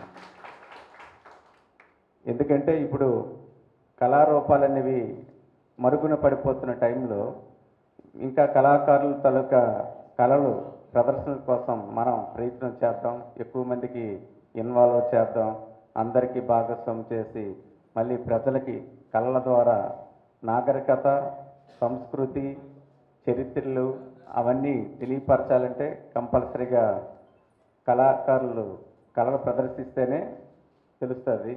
లేదంటే ఇప్పుడంతా టీవీ, సెల్ ఫోను ఇవన్నీ ఆ కార్యక్రమాలు అవన్నీ వేరు. కళాకారుల ప్రదర్శనలు అనేవి విలేజ్లు అంటాము, టౌన్లు అంటే విలేజ్లు అంటే ఇచ్చిన ప్రదర్శనలు అవి నాగరికతకి ఒక రూపం దాలుస్తాయి. అలాగే ఇప్పుడున్న యువతకి వాళ్ళకి ఎలాగ మనం చరిత్ర తెలుసుకోవాలి, ఎలా ప్రవర్తించాలి, ఎలాగ మనం మనుగడ చేయాలనేది కళారూపాల ద్వారా కళల ద్వారా తెలుస్తుంది. కాబట్టి ఈ టైంలో మనం ఒక రాష్ట్రం తరఫున ఒక సంఘం ఏర్పాటు చేసుకుందామని చెప్పడం జరిగింది. అలాంటిది ఈరోజు శ్రీకాకుళం జిల్లాలో కంపల్సరిగా ఒక జిల్లా మన రాష్ట్రం తరఫున ఏపీకేఎస్ తరఫున ఒక సమావేశం పెట్టి అసలు ఏపీకేఎస్ అనేది ఒకటి ఉందనేది కళాకారులకు తెలియపరుచుతాం. ఎవరికైనా ఏదైనా మన కళారూపాలకు సంబంధించి కానీ లేకపోతే గవర్నమెంట్ సైడ్ కానీ ఇంకేదైనా సరే అవసరమైతే మనం మన సంఘం తరఫున ఏమొచ్చి మనం తప్పనిసరిగా వాళ్ళకి హెల్ప్ చేయడానికి ప్రయత్నం చేద్దాం. అలాగే కళాకారులకు గుర్తింపు కార్డులు కూడా రావాల్సిన పని ఉంది. ఎవరికైనా ఇంతవరకు ఐడెంటిటీ కార్డు లేని వాళ్ళకి అతని ద్వారా కార్డులు మన జిల్లాలో ఇప్పించడం కూడా జరుగుద్ది. అయితే పెన్షన్ కానీ ఏదైనా సరే గవర్నమెంట్తో మాట్లాడి మనకి మన old age pension, widow pension అలాంటివి కాకుండాను కళాకారుల పెన్షన్ అనేది ఒకటి పెట్టి దానికి కొంత అమౌంట్ ఎక్కువ వచ్చేటట్టు ఇప్పుడు పెన్షన్ల కంటే వచ్చేటట్టు చేయవలసిన పని కూడా ఉంది. అలాగని ఆల్రెడీ చంద్రబాబు గారిని కూడా మేము అందరం కలవడం కూడా జరిగింది. మన గుంటూరు ప్రోగ్రాం అయిన తర్వాత అక్కడికి వెళ్ళి మన సంఘం తరఫున ఒక 2 లక్షలు, ఎడ్ల గోపాలం గారు ఒక 2 లక్షలు చెక్కులు కూడా అక్కడ ఎవరైతే వరద బాధితులు ఉన్నారో అందరికీ సహకారం కోసం ఇవ్వడం కూడా జరిగింది. ఇలాంటి కార్యక్రమాలన్నీ చేయడం చేస్తున్నాం. మన శ్రీకాకుళం జిల్లాలో కూడా మంచి అంటే ఒక అవగాహన వచ్చి అందరూ కలిసికట్టుగా ఎన్ని కళారూపాలు ఉన్నా ఎన్ని సంఘాలు ఉన్నా అందరి కోసము అనేది ఒక సంఘం వాళ్ళ తరపున పనిచేయడం అనేది చాలా ఇంపార్టెంట్. ఎందుకంటే ఒక్కొక్క సంఘం అనేది ఏర్పరచుకుంటారు, కానీ అవన్నీ అవి వాళ్ళ తాలూకా మనోభావం బట్టి ఉంటుంది.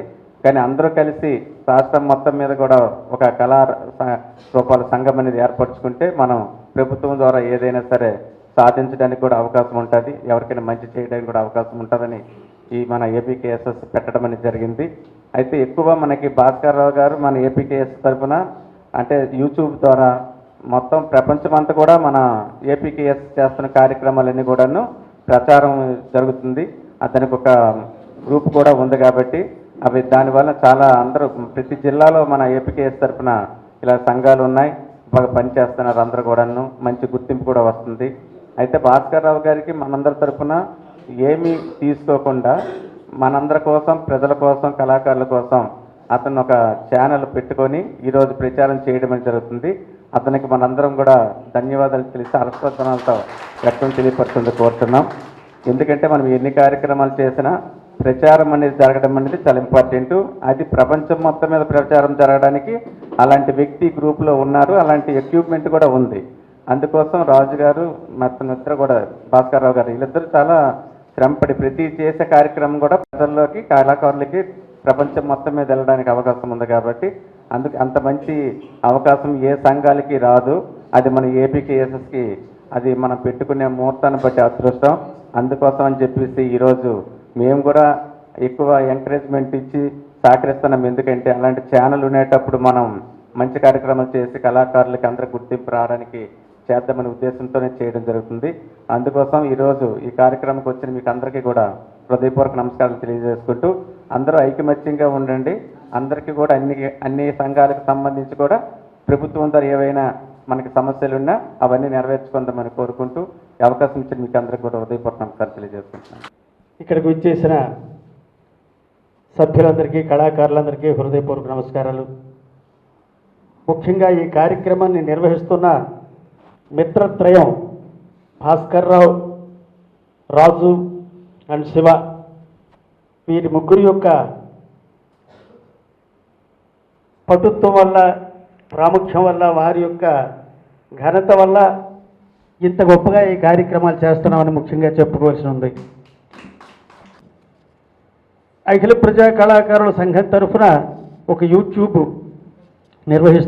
ఛానల్ నిర్వహిస్తూ మరి అఖిల ప్రజా కళాకారులు ఎక్కడ ఏ ప్రోగ్రాం అయినా ఆ ప్రోగ్రాం దగ్గర స్వయంగా వెళ్ళి సొంత ఖర్చులతో వెళ్ళి అన్నీ వాళ్ళే నిర్వహిస్తూ ఈ వీడియో తీసుకొని ప్రతి వర్ధమాన కళాకారుల్ని ప్రోత్సహిస్తూ కళాకారులందరికీ కూడా మంచి ఉత్సాహాన్ని ఇస్తూ కళారంగ అభివృద్ధికి ఎంతో తోడ్పడుతున్నందుకు వారికి ఆ మిత్రత్రయాలకు ఒకసారి మనందరి తరఫున హృదయపూర్వక ధన్యవాదాలు సమర్పించుకుంటున్నాను. ముఖ్యంగా ఈరోజు మనకు ఎన్ నారాయణరావు గారు మన ప్రాంతవాసీలు అవ్వడం మనకు చాలా ఆనందదాయకం. చాలా మంచి అధికారి అని ఎందుకు చెప్తున్నానంటే మనమందరము 10:30కి వచ్చి 11 గంటలకు వస్తే వారు 9 గంటలకే ఇక్కడికి వచ్చారు. మీకు ఎవరికి తెలియదు. 9 గంటలకు వచ్చి 10 వరకు ఇక్కడ చూసి అక్కడ కార్యక్రమాలు 2 కార్యక్రమాలు నిర్వహించుకొని మళ్ళీ మన కార్యక్రమానికి రావాలని అంత సదుద్దేశంతో వారు ఇక్కడికి వచ్చారంటే వారి కళారంగం మీద ఎంత అభిమానం ఉందో మనం గ్రహించవచ్చును. అందుకోసం వారికి మరొకసారి హృదయపూర్వక ధన్యవాదాలు సమర్పిస్తున్నాను. కళారంగం ఈరోజు ఎంత వెనుకబడిన పరిస్థితిలో ఉందో, ఎంత వెనుకబడ్డామో ఆ విషయాలు నేను వేరే చెప్పక్కర్లేదు. మరి రౌతు వాసుదేవరావు గారు ఉదయం చెప్పారు. మళ్ళీ నారాయణరావు గారి సమక్షంలో వారు వినాలనే ఉద్దేశంతో మళ్ళీ ఆ విషయాలు కూడా వారికి కూడా విన్నవించడం జరిగింది.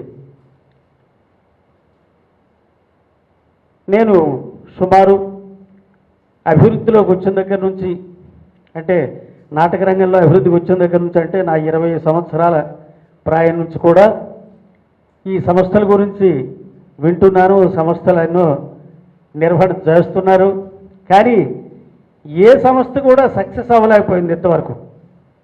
ఎందుకంటే మన కళాకారులు ఐక్యత లేకపోవడం. ఎవరు చెప్పినా ఈ మాటే చెప్తారు. ఐక్యత అంటే అందరము సంఘటితంగా ఉండాలి.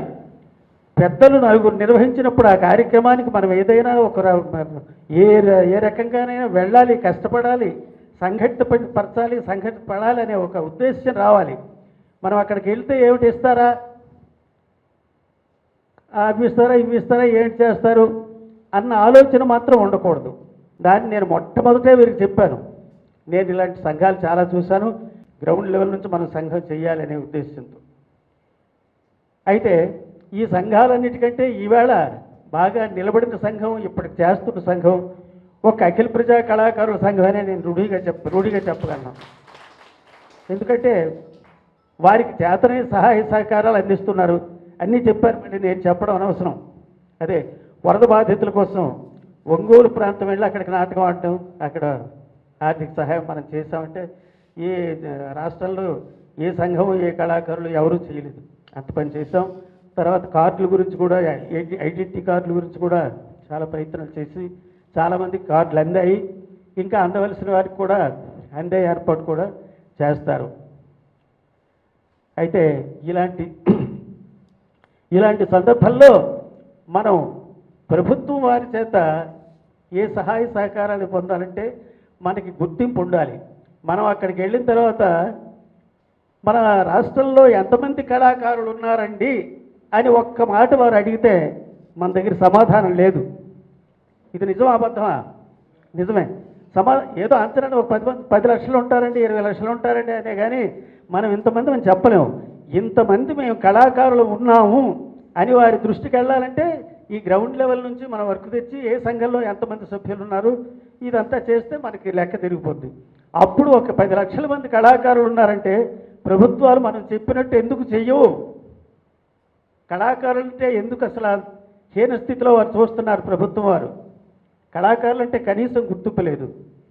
చెప్పారు వాసుదేవరావు గారు, అన్ని వృత్తుల వాళ్ళకి అన్ని రకాలుగా సహాయం చేశారు, మన కళాకారులకు మాత్రం సహాయం చేయలేదు. ఇవ్వవలసిన పాత బాకీలు కూడా ఇవ్వలేదు. తర్వాత కరోనా కూడా ఆదుకోలేదు. మరి చింతామణి నాటకానికి మహోన్నతమైన నాటకం అది. అన్ని నాటకాల కంటే హరిశ్చంద్ర, గయోపాఖ్యానం, విజయాలు ఇవి చాలా గొప్ప నాటకాలు. వాటి మీద చింతామణి గొప్ప నాటకం అసలు.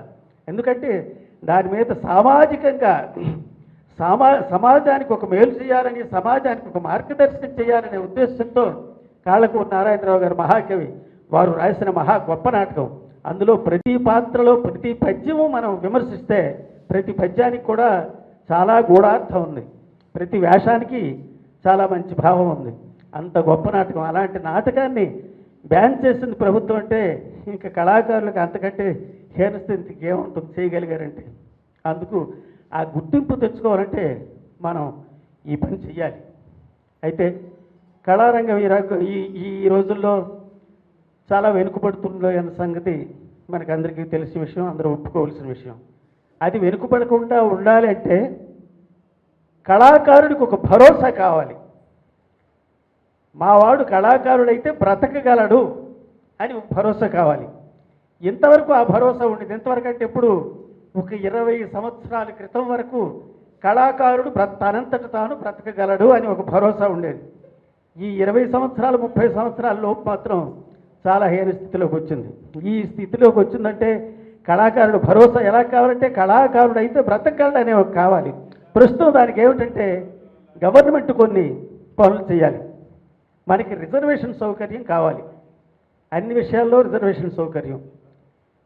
తర్వాత కళాకారుడు అనే గుర్తింపు కార్డు ఉంటే ఇప్పుడు క్రీడాకారులకు ఏ రకమైన రిజర్వేషన్ ఉందో అలాంటి రిజర్వేషన్ ముఖ్యంగా కావాలి. తర్వాత ప్రతి స్కూల్లో కళారంగానికి ఒకళ్ళు ఇద్దరు టీచర్ని నియోగించాలి. కళారంగం తాలూకా విద్యాబోధన కూడా ఒక సబ్జెక్ట్ పెట్టి బోధన చేయవలసి ఉంటుంది. అది చేయాలి. ఇవన్నీ చేయాలంటే ప్రభుత్వంలో మన ప్రాతినిధ్యం కావాలి. ప్రాతినిధ్యం లేకపోతే మేము కళా సంఘం ప్రెసిడెంట్ అండి, మేము ఆ సంఘం ప్రెసిడెంట్ అండి అంటే మన మాట వినరు. ప్రాతినిధ్యం కావాలంటే ఒక ఎమ్మెల్సీ, ఒక ఎమ్మెల్యే ఎవరో ఒకరు ఉండాలి. అది ముఖ్యంగా. తర్వాత మన సంఘాల తాలూకు ఇది. అది ఉండాలంటే మనం 10 లక్షల మంది 20 లక్షల మంది ఉన్నాము అని చూపించాలి. అందుకు చెప్తున్నాను ఇది. ఆ ప్రాతినిధ్యం ఉంటే మన సంఘాలు మన కళాకారులు చెప్పినా చెప్పకపోయినా ప్రాతినిధ్యం వహించి అతను వెళ్ళి మాకు ఇది అవసరం, మాకు ఇది అవసరం, మాకు ఇది అవసరం అని చెప్తే వారు వింటారు, చెయ్యక తప్పదు. ఆ విషయం మీరందరూ గుర్తుంచుకొని ఐకమత్యంగా ఉండి మరి మా ఏపీకి కళాకారుల సంఘం సభ్యులకు మరి కార్యవర్గ సభ్యులకి నేను చెప్తున్నానంటే ఇక నుంచి ఇందాక చెప్పిన విధంగా గ్రౌండ్ వర్క్ చేసి జిల్లా సంఘాలు మండల సంఘాలు అంటే జిల్లా సంఘాల వరకే మీరు బాధ్యత వహించగలరు. జిల్లా సంఘాలు మండల సంఘాలు బాధ్యత వహించాలి. అలాంటి వాళ్ళు నియమించుకోవాలి. ఇది అందరిలో ఐక్యత దృష్టి ఉంటే కానీ చేయలేము. మనం మీకున్నంత మాత్రాన మీరంతా చేయలేరు, వారు చెయ్యాలి. అందుకోసం నేను చెప్తున్నాను. ఆ విధంగా ఆ గ్రౌండ్ వర్క్ పూర్తి చేసి ఇది మా సంఘం, ఇది మేము ఇంతమంది ఉన్నాం, మాకు ఇచ్చేయండి అది చేయండి అని ప్రభుత్వానికి మనం విన్నవించుకుంటే మన కార్యక్రమాలు ఏవైనా నెరవేరుతాయి, తప్పకుండా తీరుస్తారని నేను భావిస్తున్నాను. అందుకోసం సంఘటితంగా ఉండి ఏ కార్యక్రమానికైనా హాజరయ్యి మేము ఇంతమంది ఉన్నామని గవర్నమెంట్ దృష్టిలో మనం తెచ్చుకుంటే కానీ మనం ఏ కార్యక్రమాన్ని సాధించలేమని మనవి చేస్తూ ఈ కార్యక్రమంలో భాగస్వామ్యం నాకు కల్పించినందుకు ఏపీకే కళాకారుల సంఘం వారి అందరికీ కూడా హృదయపూర్వకంగా నమస్కారం చెప్పుకుంటూ మనం పెట్టే ప్రతి మీటింగ్కి వచ్చి తమ అమూల్యమైన సందేశం ఇస్తున్నారు. నిజమే, మొదట పుత్తూరు గ్రామంలో వారు చెప్పారు, మనం ఏపీకేఎస్ఎస్ నిర్మాణం చేసిన మొదట్లోనే పుత్తూరు గ్రామంలో మొదట ఆవిర్భవించింది. ఇది మన ధనంజయరావు గారి ఇంట్లో, మన అధ్యక్షుల వారి ఇంట్లోనే ఇది సంస్థ జన్మించింది. ఆ తర్వాత అదే గ్రామంలో బహిరంగ సభ పెట్టి మనం అనౌన్స్ చేసాం. అక్కడ కూడా కళారూపాల ప్రదర్శనలు చేసాం. దానికి కూడా ముఖ్య అతిథిగా మన గోపాలరావు గారు వచ్చారు. ఆ రోజున చెప్పారు, గ్రామ స్థాయిలో సంఘాల నిర్మాణం జరగాలి అని. మా లక్ష్యం కూడా సేమ్ అదే సార్. తప్పనిసరిగా మీరు ఇచ్చినది మరింత బలం మాకు చేకూరుస్తుంది. మీ మాట అని చెప్పాం. ఆ ప్రాతిపదిక మీదే ఇప్పటికీ నడుస్తున్నాం సార్. అయితే ఇంకా మంచి సూచనలు చేశారు. చాలా విలువైనటువంటి సందేశం ఇచ్చినందుకు ఏపీకేఎస్ఎస్ తరఫున గోపాలరావు గారికి ధన్యవాదాలు తెలియజేసుకుంటూ ఇప్పుడు మన విశిష్ట అతిథి జిల్లా మేడం రండి, మన గౌరవాధ్యక్షులు ఒక పద్యం అని 2 మాటలు చెప్పండి. ఇక్కడికి విచ్చేసిన కళాకారులకు అలాగే పెద్దలు ఆశ్రయించున్నారు. పేరు పేరున ప్రతి ఒక్కరికి కూడా హృదయపూర్వక ధన్యవాదాలు తెలియజేసుకుంటున్నాను. ముఖ్యంగా ఈ మీటింగ్ అరేంజ్ చేసినటువంటి భాస్కర్ నాయ్ గారికి, అలాగే శివ గారికి, రాజు గారికి పాదాభివందనాలు. మరి అలాగే ముఖ్య అతిథి అయినటువంటి పద్మశ్రీ ఎడ్ల గోపాలరావు గారికి నా కళాభివందనాలు. అతని కారణంగా మన కళారంగానికి చాలా గర్వకారణం. ఎందుకంటే ఈ మధ్యకాలంలో పద్య నాటకం అంటే ఆ పద్య నాటకాలే పద్యాలే ఏముంటాయి అనే కళారంగం నుంచి మన సార్ ఎంపికయ్యి గవర్నమెంట్ నుంచి ఒక ఉన్నతమైన పద్మశ్రీని తీసుకున్నారంటే మనకి చాలా గర్వకారణం అని చెప్పాలి. అలాగే ముందు తరానికి, ఇప్పుడున్న తరానికి, తర్వాత తరానికి కూడా వారు ఒక ఆదర్శం అని చెప్పాలి. వారు ఏ క్యారెక్టర్ ప్లే చేసినా సరే అందులో ఒక పరకాయ ప్రవేశం చేసి ప్రజల గుండెల్లో నిలిచిపోయారు. వారు మనకు ఒక ఇన్స్పిరేషన్గా మనం తీసుకోవాలి. And I think these type of meetings makes our bond will be very strong. ఎందుకంటే ఒక హరిశ్చంద్ర నాటకం వెళ్ళామంటే అక్కడ ఒక హరిశ్చంద్రనో చంద్రమతినో నక్షత్రకతో ఏదో నార్మల్గా మాట్లాడి బాగున్నారంటే బాగున్నారు, ఎందుకంటే చాలా జర్నీ చేసేస్తారు, అంతలా మాట్లాడలేం. ఒక క్యారెక్టర్ మీద ప్లే చేయడానికి వెళ్తాం కాబట్టి ఆ భయంలో మనం ఏదైనా క్యారెక్టర్ చేయాలి, ప్రజల ముందు పాడాలి అన్న థీమ్తో మాత్రమే ఉంటాం. కానీ ఇట్లాంటి మీటింగ్స్ని అరేంజ్ చేయడం కారణంగా మన కళాకారులు అందరి దీంట్లో కూడా ఒక హెల్తీ రిలేషన్షిప్ అనేది ఏర్పడుతుందని నేను అనుకుంటున్నాను. ఎందుకంటే ఇక్కడ ఒక పౌరాణిక నాటకమే కాదు, బుర్రకథ, శివభాగవతం, జానపద కళలు అందరూ కూడా ప్రతి ఒక్క కళాకారులు ఇక్కడికి విచ్చేయడం కారణంగా మన అందరిలో కూడా ఒక మంచి హెల్దీ బాండింగ్ అనేది ఏర్పడుతుంది. మీరు చెప్పేటట్లు మీరు అన్నారు బుర్రకథ అంటే బుర్రకథ లాగానే ఉండాలి, హరిశ్చంద్ర నాటకం అంటే అలాగే ఉండాలని అన్నారు. అది నిజమే. ఫర్ ఎగ్జాంపుల్ ఇప్పుడు ఒక పారాసిటమాల్ టాబ్లెట్ తీసుకున్నాం, అందరికీ తెలుసు కదా పారాసిటమాల్, అది ఏ కలర్లో ఉంటుంది? దాని అట్ట అంటే స్ట్రిప్ ఉంటుంది కదా, స్ట్రిప్ అది బ్లూ కలర్లో ఉంటుంది. అదే ఇప్పుడు మన పేరెంట్స్గా తీసుకెళ్ళి ఇచ్చామనుకోండి వేరే కలర్లో, వాళ్ళు ఏమంటారు తెలుసు, ఇదేంటి ఈ కలర్ ఇది తెచ్చావు, ఇది పారాసిటమాల్ కాదే, పారాసిటమాల్ కలర్ ఏ రంగులో ఉంటుంది? బ్లూ కలర్ అని అంటారు. అలాగే ఇప్పుడు ప్రజలు హరిశ్చంద్ర నాటకం అనగానే వాళ్ళ బ్రెయిన్లో ఏముంటుందంటే హరిశ్చంద్రుడి వేషధారణ ఆ ఆరెంజ్ కలర్ బట్టలు మాత్రమే, అవునా? అలా దాన్ని మార్చడం కారణంగా ప్రజలలో కూడా కొంచెం ఆదరణ తగ్గింది. అరే ఏంటి ఇలా ఉంది, ఇదేమన్నా స్టైలిష్ హరిశ్చంద్ర నాటకమా అనేలాగా ప్రజలలో చాలా మంది నాకు చెప్పినటువంటి వాళ్ళు కూడా ఉన్నారు. మంది తప్పు, ప్రజలది తప్పు కాదు. మనం ఇలా తయారవుతున్నాం కాబట్టి కళారంగం ఇలా తయారవుతుంది. మనలో ఒక హెల్దీ బాండింగ్ ఉండాలి. హరిశ్చంద్ర పాత్ర అంటే ఏంటి?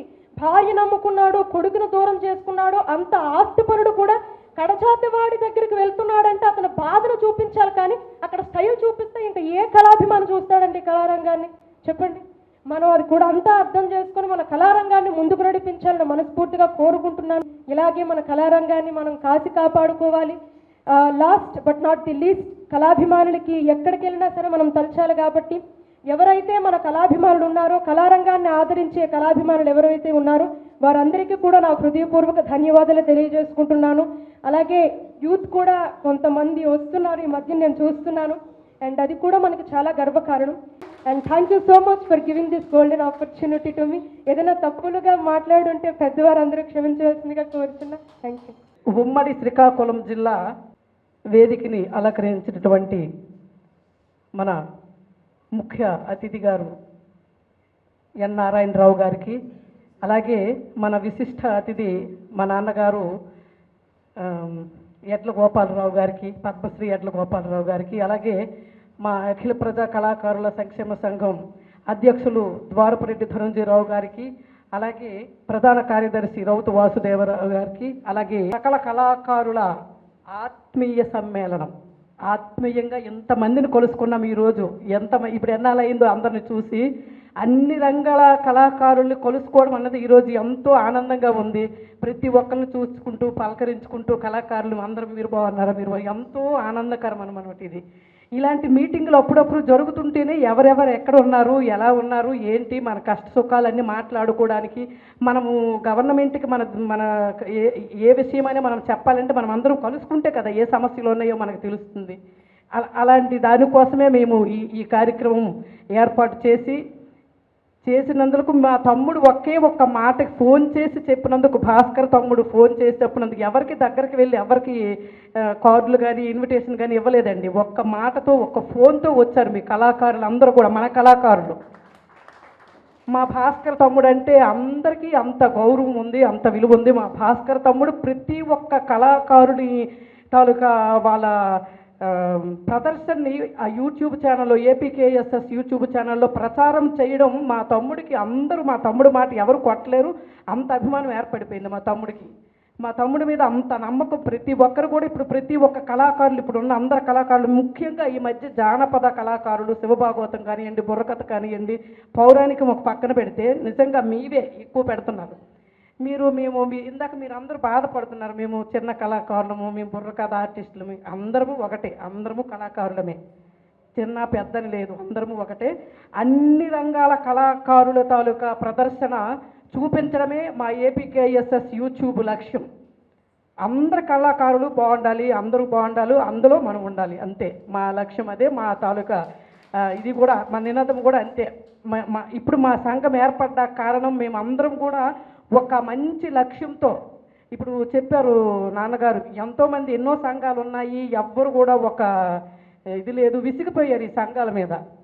దీనికి ఏంటంటే మాకు ముఖ్యంగా పని చేసేవాళ్ళు కావాలి, దీని మీద ఇంట్రెస్ట్ ఉండేవాళ్ళు కావాలి, పని చేయగలిగే వాళ్ళు ఉంటే కదా ఇంకా మనము ఇంకా లోతుగా తీసుకెళ్ళి దాన్ని ఇంకా కార్యక్రమం చేయాలంటే. పాపం మా భాస్కర్ తమ్ముడు ఒక్కడే నిన్నటి నుంచి, రాజు తమ్ముడు, భాస్కర్ తమ్ముడు, శివ అన్నగారే ముగ్గురే కష్టపడ్డారు. అదే మీలాంటి కళాకారులు అందరూ ఉంటే ఎంత అది సపోర్ట్గా ఉంటుంది. అందుకోసమే మేము కష్టపడి ఇలాగ జిల్లా ఏర్పాటు చేసుకొని యూట్యూబ్ ఛానల్లో మీ అందరి కళారూపాలు ఇచ్చేయడమే మాది ఒక లక్ష్యం. అయితే నేను చెప్పుకోవలసింది ఏంటంటే, నాకు తెలిసి మేము ఈ సంఘం ఏర్పాటు చేసిన నుంచి నేను ప్రతి ఒక్క ప్రభుత్వ అధికారి దగ్గరికి వెళ్ళని వాళ్ళంటే లేరండి. ఎంఆర్ఓ దగ్గర నుంచి సీఎం వరకు, ఎమ్మెల్యే గారి దగ్గర వరకు, మరి ఎంఆర్ఓ, మరి మిగతా ఇంక ఎంతమంది ఆఫీసర్లు ఉన్నారో పోలీసు వారిని కూడా నేను కలిశాను. నేను కన్నీళ్ళు పెట్టుకున్నాను, ఏడ్చాను కూడా వెళ్ళి. కళాకారుల పరిస్థితి ఇలాగ అయిపోయింది సార్, మీరు కొంచెం ఇలా చేయండి ఇలా చేయండి అంటే అప్పుడు ఎవరు పట్టించుకోలేదు. సరే మా పాటలేవో మేము పడ్డాము. ఇప్పటికైనా సార్ మా కష్టాలు, మా కళాకారుల తాలూకా ఇప్పుడు అన్నీ చెప్పారు. మాకు ఇప్పుడు ఒక రైల్వే స్టేషన్కి వెళ్తే టికెట్ తీసుకుంటే దానిలో ఒక రాయితీ, అలాగే ఒక బస్సుకి వెళ్తే కళాకారుడికంటూ ఒక గుర్తింపు, ఒక విలువ ఇవ్వాలని నేను మనస్ఫూర్తిగా కోరుకుంటూ, ఇప్పటికైనా మీ గవర్నమెంట్ అయినా మా కష్టాలు తెలుసుకొని మీరైనా మాకు అందరికీ మంచి మనసుతో సహాయం చేస్తారని ఐడి కార్డులు కానీ, ఇప్పుడు కళాకారులు పెన్షన్ ఇచ్చిన వాళ్ళు కూడా తీసేశారు సార్ అప్పుడు. ఇప్పుడు మళ్ళీ మీరు కూడా అది మళ్ళీ అది గుర్తించి మళ్ళీ మీరు కళాకారులకు పెన్షన్ ఇస్తారని నేను మనస్ఫూర్తిగా కోరుకుంటున్నాను సార్ నేను. అయితే ముఖ్యంగా మరొకటి సార్, ఇప్పుడు మా సంఘం ఏంటంటే ఇంకా మేము ఎంత చెయ్యాలనుకుంటున్నాం కానీ ఇంకా సపోర్ట్ తక్కువైపోతుంది. మీలాంటి వారు కొన్ని మాకు ఏమైనా చేస్తే ఇవ్వండి, మాకు ఈ గవర్నమెంట్ వచ్చింది, ఈ కార్యక్రమం చేశారు, మీరందరూ వస్తే అంటే వాళ్ళకి కూడా ఒక భరోసా ఉంటుంది సార్. మీరు ఒక మంచి పని చేస్తే అది కూడా మేము వాళ్ళకి చెప్పుకోవడానికి వాళ్ళు కూడా ఈ సంఘంలో ఉంటే వీళ్ళు ఇవన్నీ చేస్తున్నారు, మేము కూడా వస్తాము, మీతో కలుస్తాము అని చేస్తారు సార్. మీరు ఇలాంటి కార్యక్రమాలు మాకు ఏవైనా మంచి పనులు, ఇలా ఐడి కార్డులు కానీ, ఈ పెన్షన్లు కానీ, ఇళ్ళ స్థలాలు కానీ, ఒకటి సార్ ముఖ్యంగా అంటే మేము ఇప్పుడు ప్రాక్టీస్ చేసుకోవడానికి ఎక్కడెక్కడికో వెళ్ళి చాలా ఇబ్బందులు పడుతున్నాం సార్. ఒక ప్లేస్ మాకు కేటాయించి ఒక భవనం ఏర్పాటు చేసి అందులో కళాకారులకు ప్రాక్టీస్ చేసుకోవడానికి ఒక ప్లేసు కేటాయించవలసిందిగా నేను కోరుకుంటున్నాను సార్ మా కళాకారుల తరఫున. అది ఒక్కటి చేయండి సార్. అదే సార్, నా పేరు మంగాదేవి సార్. నేను హరిశ్చంద్ర, శ్రీరాముడు, అర్జునుడు వేస్తుంటాను సార్. అదే పెద్దలందరూ ముఖ్య విషయాలన్నీ మీకు చెప్పారు, మీకు తెలియదంటే ఏమీ లేదు. గోవిందరావు గారిని 2 విషయాలు మాట్లాడుతున్నాను. సభా సరస్వతికి నమస్కారం. అధ్యక్షులైనటువంటి ద్వారపురెడ్డి ధనంజయరావు గారికి, అలాగే వేదిక మీద అలంకృతులైనటువంటి జాతీయ పురస్కార గ్రహీత, మరి జగమెరిగిన బ్రాహ్మణులు పద్మశ్రీ ఎడ్ల గోపాలరావు గారికి, అలాగే ఇప్పుడు సుదీర్ఘమైన ప్రసంగాన్ని ఇచ్చినటువంటి పెద్దలు ఏపీ కేఎస్ఎస్ ప్రధాన కార్యదర్శి రౌతు వాసుదేవరావు గారికి, అలాగే పూజనీయులు వేద బ్రహ్మ మా బొంకపల్లి శ్రీరామచంద్రమూర్తి గారికి,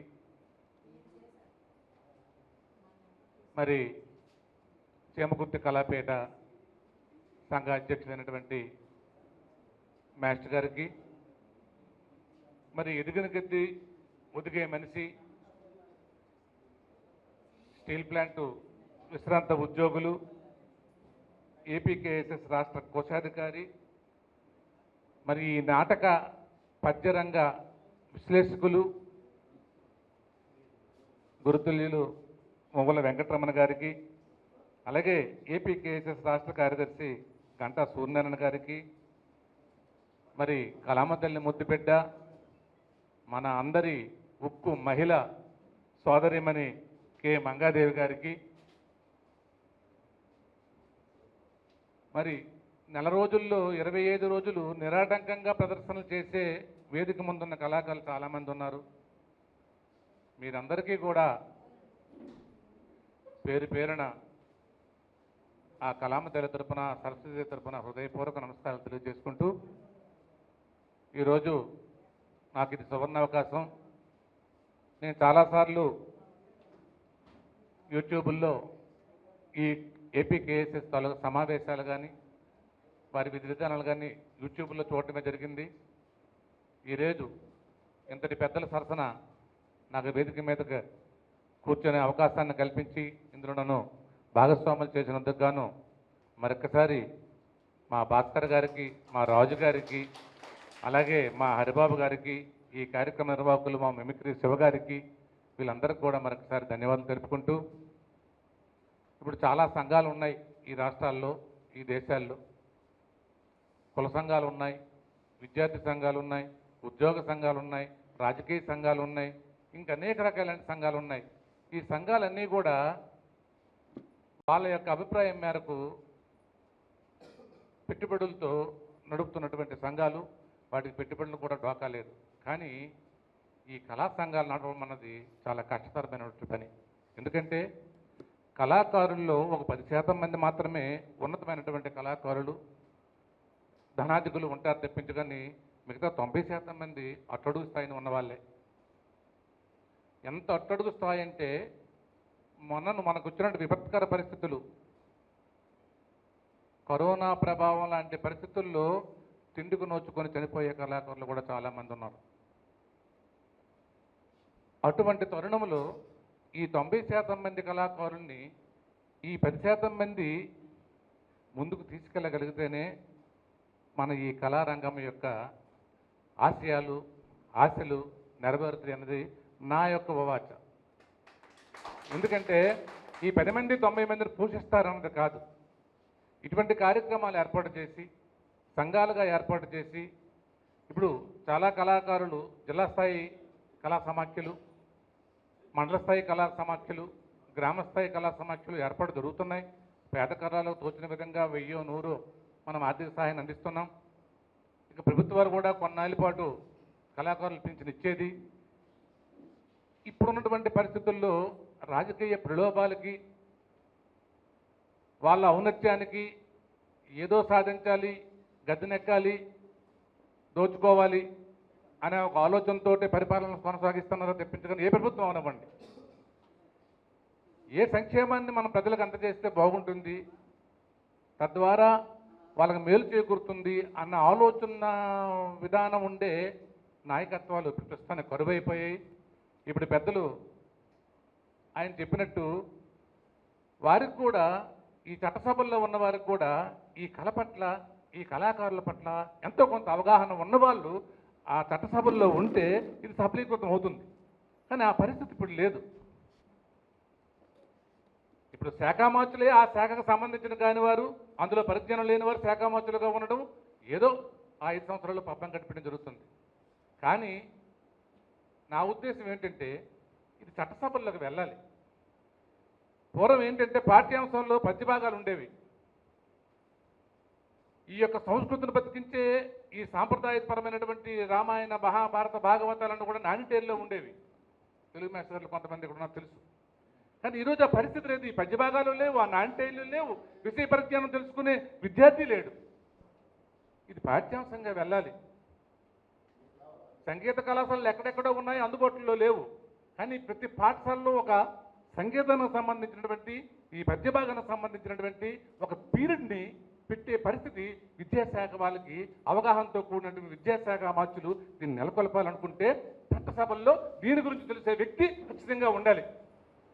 మన ఎడ్ల గోపాలం లాంటి వాళ్ళు, లేకపోతే ఇంకా పెద్ద పెద్ద వాళ్ళు, ఈ రాష్ట్రంలో ఉన్నటువంటి మేటి కళాకారులు ఉన్నారే, వాళ్ళకి ఈరోజు రాష్ట్రానికి సంబంధించినటువంటి ఏవో పదవులు ఇస్తున్నారు. నేను కాదన్ను.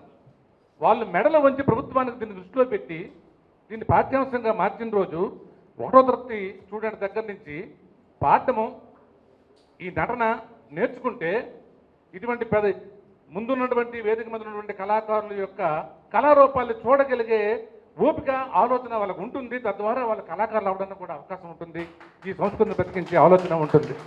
మరి ఆ పరిస్థితి లేదు. అది ఎప్పుడు వస్తుందో ఏమో. కానీ ఇప్పుడైతే కళారంగం పెద్దలు చెప్పినట్టు చచ్చిపోలేదు, బతికే ఉంది.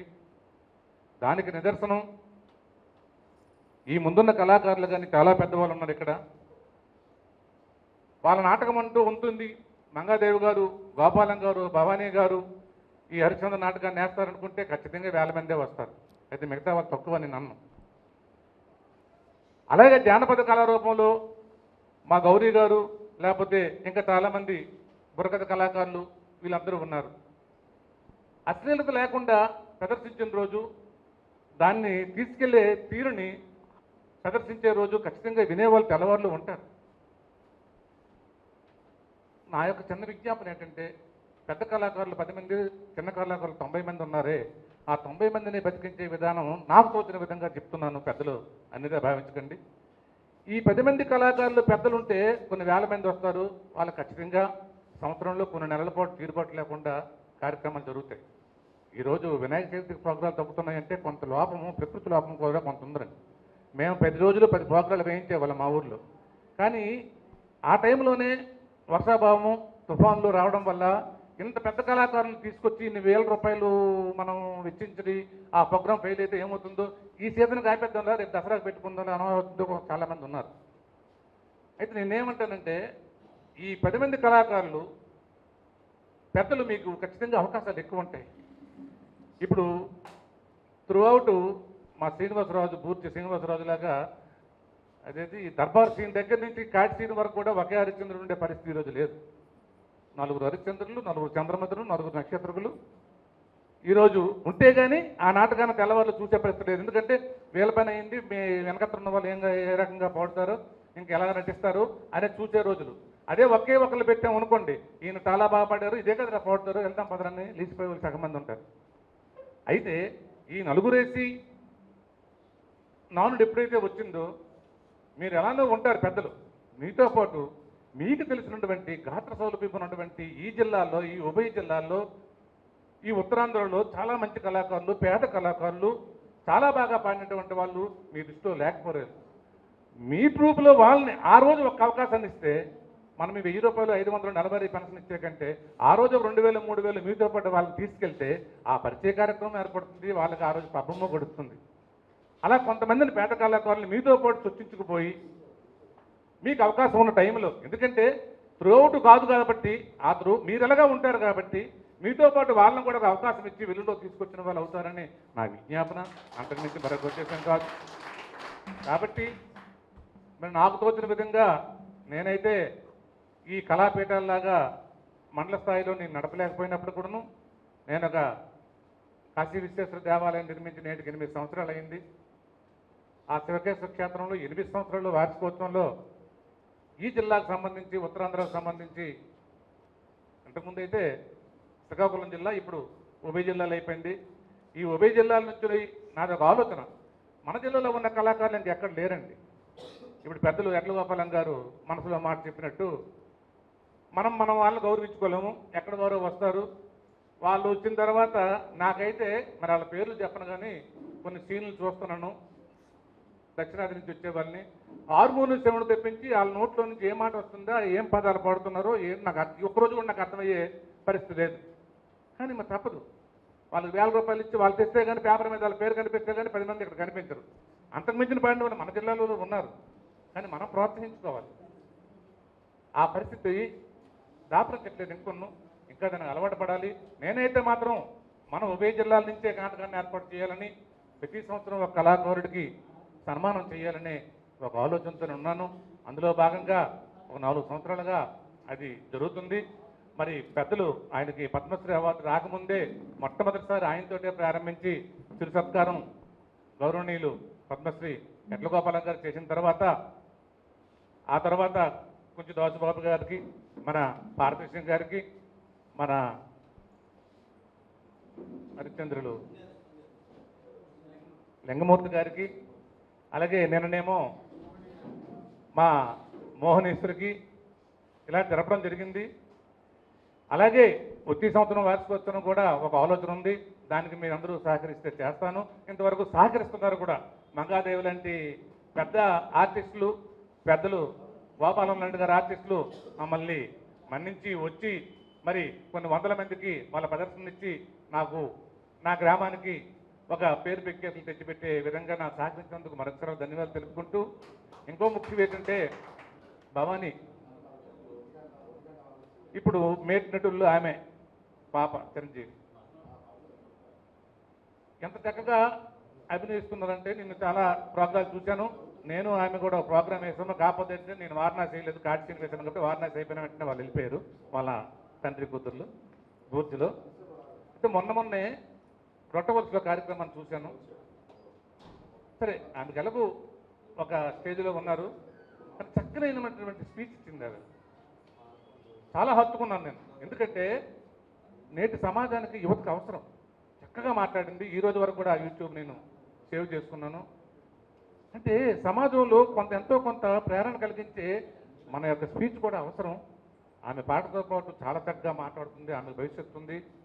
ఆమె రేపు ఇంజనీర్ అయితే కొంతమందికి ఉపయోగపడుతుందేమో కానీ ఈరోజు ఆ నట జీవితంలో ఒక యాక్టర్గా కొన్ని వేల మందికి ప్రేరణ కలిగించే విధంగా ఆ అమ్మాయి చేస్తుంది. కాబట్టి ఆ అమ్మాయికి కూడా ఇంకా ఆయురారోగ్యాలు ఇవ్వాలి. ఈరోజు మీరు పుట్టినట్టు ఉన్నావమ్మా, రేపు పెట్టింటే కూడా ఇలాగే ఉండాలని, రేపు కాబోయే నీ భర్త కూడా మీ నాన్నలాగే సహకరించాలని, నువ్వు ఈ కళారంగంలో అభివృద్ధి చెందాలని కోరుకుంటూ, మరి ఈ రంగం అభివృద్ధి చెందాలంటే ఖచ్చితంగా కొంత ఉదాహరణ మనకు అవసరం ఉన్న వాళ్ళకి. ఇప్పుడు పెద్దలు చెప్పారు, ఈ జిల్లాలో ఒక కార్యక్రమాన్ని ఏర్పాటు చేయాలి, ఇక్కడ కూడా కార్యవర్గాన్ని తయారు చేయాలన్నది చాలా మంచిదండి. ఇది తరుణం కాకపోయినా మీ ఆలోచన ప్రకారం మీరు చేయండి. నన్ను అడిగితే యాచుకో శత్రువులాగా కళాకారుల శత్రువులు ఎక్కువైపోయారు. ఆ పరిస్థితి వస్తుంది. అవసరమైతే ప్రోత్సహించండి, పెద్దవాళ్ళు మెట్టు తగ్గండి, కానీ శత్రువులుగా మారకండి, ఎవరిని కూడా కించపరచకండి. ఈరోజు ఈ కార్యక్రమము ఈ భాస్కర్రావు కానీ, శివ కానీ, మా హరిబాబు కానీ, మన రాజు కానీ ఏర్పాటు చేశారు. అసలు ఇక్కడ ఒక సంఘం ఉంది, ఈ ఆమదాల వరుసలో తీరా సంఘ సభ్యులు ఎంతమంది వచ్చారు ఇక్కడికి? ఆమదాల్స్లో జరుగుతున్న కార్యక్రమానికి ఆమదాల్స్ వాళ్ళే లేకపోతే మరి ఎంతకన్నా ఇంకేముంది?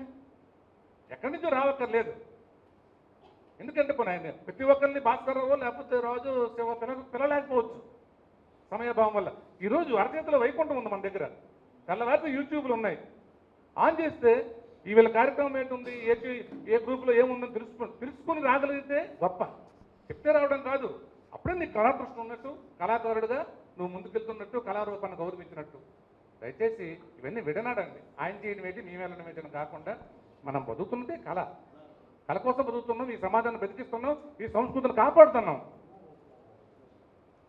కాబట్టి ఈ కళారూపాలు బతికించడానికి అందరము తలో పోయి ఈశ్వరుని దండలాగా ముందుకు వెళ్ళాలని కోరుకుంటూ, మరి ఎక్కువగా మాట్లాడినందుకు మన్నించాలని మనసావాచ కోరుకుంటూ నాకు అవకాశం ఇచ్చిన పెద్దలందరూ ధన్యవాదాలు తెలుపుకుంటూ, అందరూ సీనియర్ కళాకారులు, మరి మేషారు మాట్లాడారు. మా నాన్నగారు గురుడి త్రినాథ, అతనికి జన్మించిన వారు ముగ్గురమే. ఇప్పుడు పెద్దవారు అంటే ఎడ్ల గోపారాం గారు తండ్రి సమానులు, గోవింద గారు తండ్రి సమానులు. ఇది చిన్న కళాకారులు పెద్ద కళాకారులు కాదు అనకుండా భగవంతుడు ఉన్నాడు. భగవంతుడి గుడిలోకి వెళ్ళేటప్పుడు నువ్వు పేద రోగ అని భగవంతుడికి భేదం లేదు కదా. అలాగనే ఎడ్ల గోపాలం గారు భగవంతుడితో సమానం మనందరికీ. శ్రీకాకుళంలోని కీబోర్డ్ ప్లేయర్స్, సింగర్స్, మ్యూజిషియన్స్ ఇంకా చాలామంది కళాకారులు ఉన్నారు.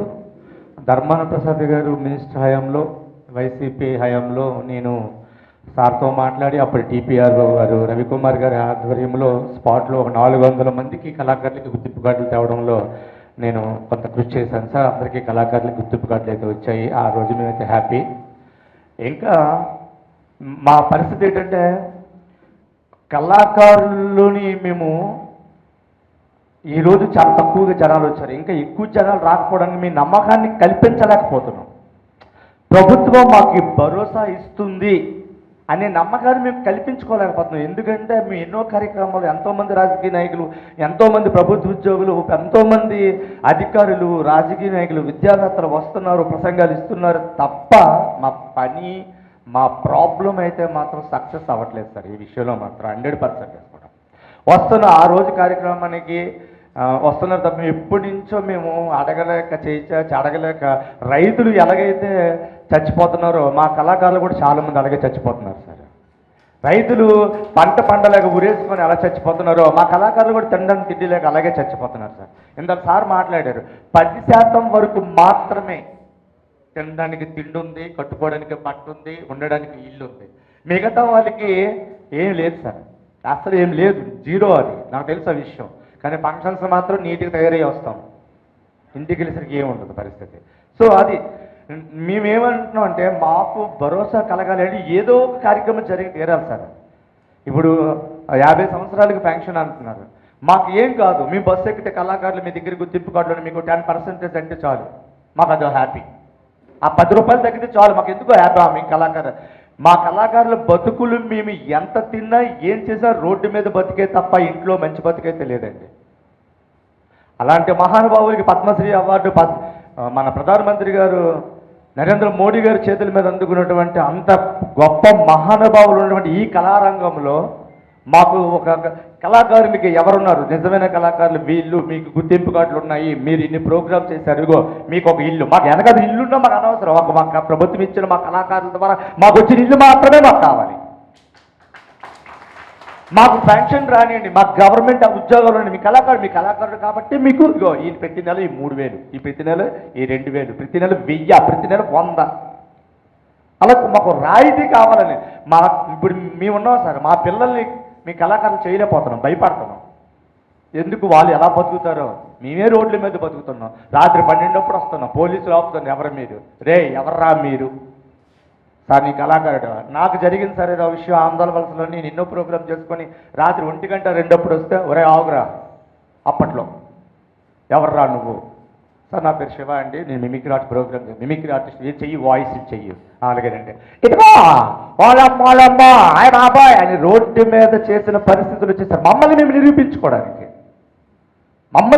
ఇప్పుడు ఏ ఊరు వెళ్ళారు సార్, మేము సోంపేట వెళ్తాం, అక్కడి నుంచి బెజ్జ పుట్టుగా, ప్రగడ పుట్టుగా, ప్రహ్లాద పుట్టుకలు దాటాలి, మీకు ఐడియా ఉంటుంది. ఆ పుట్టుకలు దాటేస్తే ఒక ఊర్లోని ఆవిడ ఉంటారు, మరి ఎవర్రా మీరు ఈ టైంలోనే, సరే అదే మిమిక్రీ చెయ్యి, నువ్వు పాటలు పాడుతావు, పాట పాడు.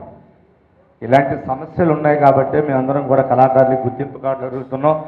మాకు సంఘంలో ఒక గౌరవం కావాలి. ఐ వాంట్ రెస్పెక్ట్,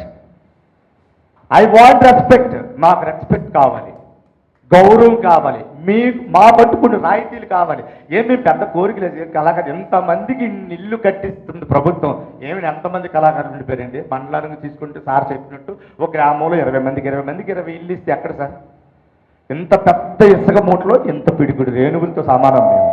కాబట్టి మమ్మల్ని గుర్తించుకొని మా బాధలన్నీ మీ బాధలుగా, మా కష్టాలన్నీ మీ కష్టాలుగా చేసి ప్రభుత్వానికి తెలియజేస్తే, మేము ఇంతవరకు చాలాసార్లు అనుకున్నాం సార్, అందరం కలిపి కలెక్టర్ గారి దగ్గరికి వెళ్దాం, కలెక్టర్ గారితో మాట్లాడదాం అనుకున్నాం. కానీ ఒక ఛానల్, ఒక పద్ధతి ద్వారా మేము ముందుకెళ్ళాలని ఈరోజు ఆమదాల వలసలోనే మేము ఈ కార్యక్రమం స్టార్ట్ చేస్తాం. ఇది ఇంకా రాష్ట్రం తరపున మేము ఎన్నో సంఘాలు, సార్ చెప్పి ఎన్నో సంఘాలు వచ్చేసారు. మేము ఒంగోలులో నడి రోడ్డు మీద, ఆవిడ ఎలాంటి వ్యక్తి సార్, మీ అందరూ రోడ్డు మీద వెళ్తే చెంబులు, అతను మా మావయ్య గారు రోడ్డు మీద, మేము మా ఫోటోలు చూశారు కాదండి, రోడ్డు మీద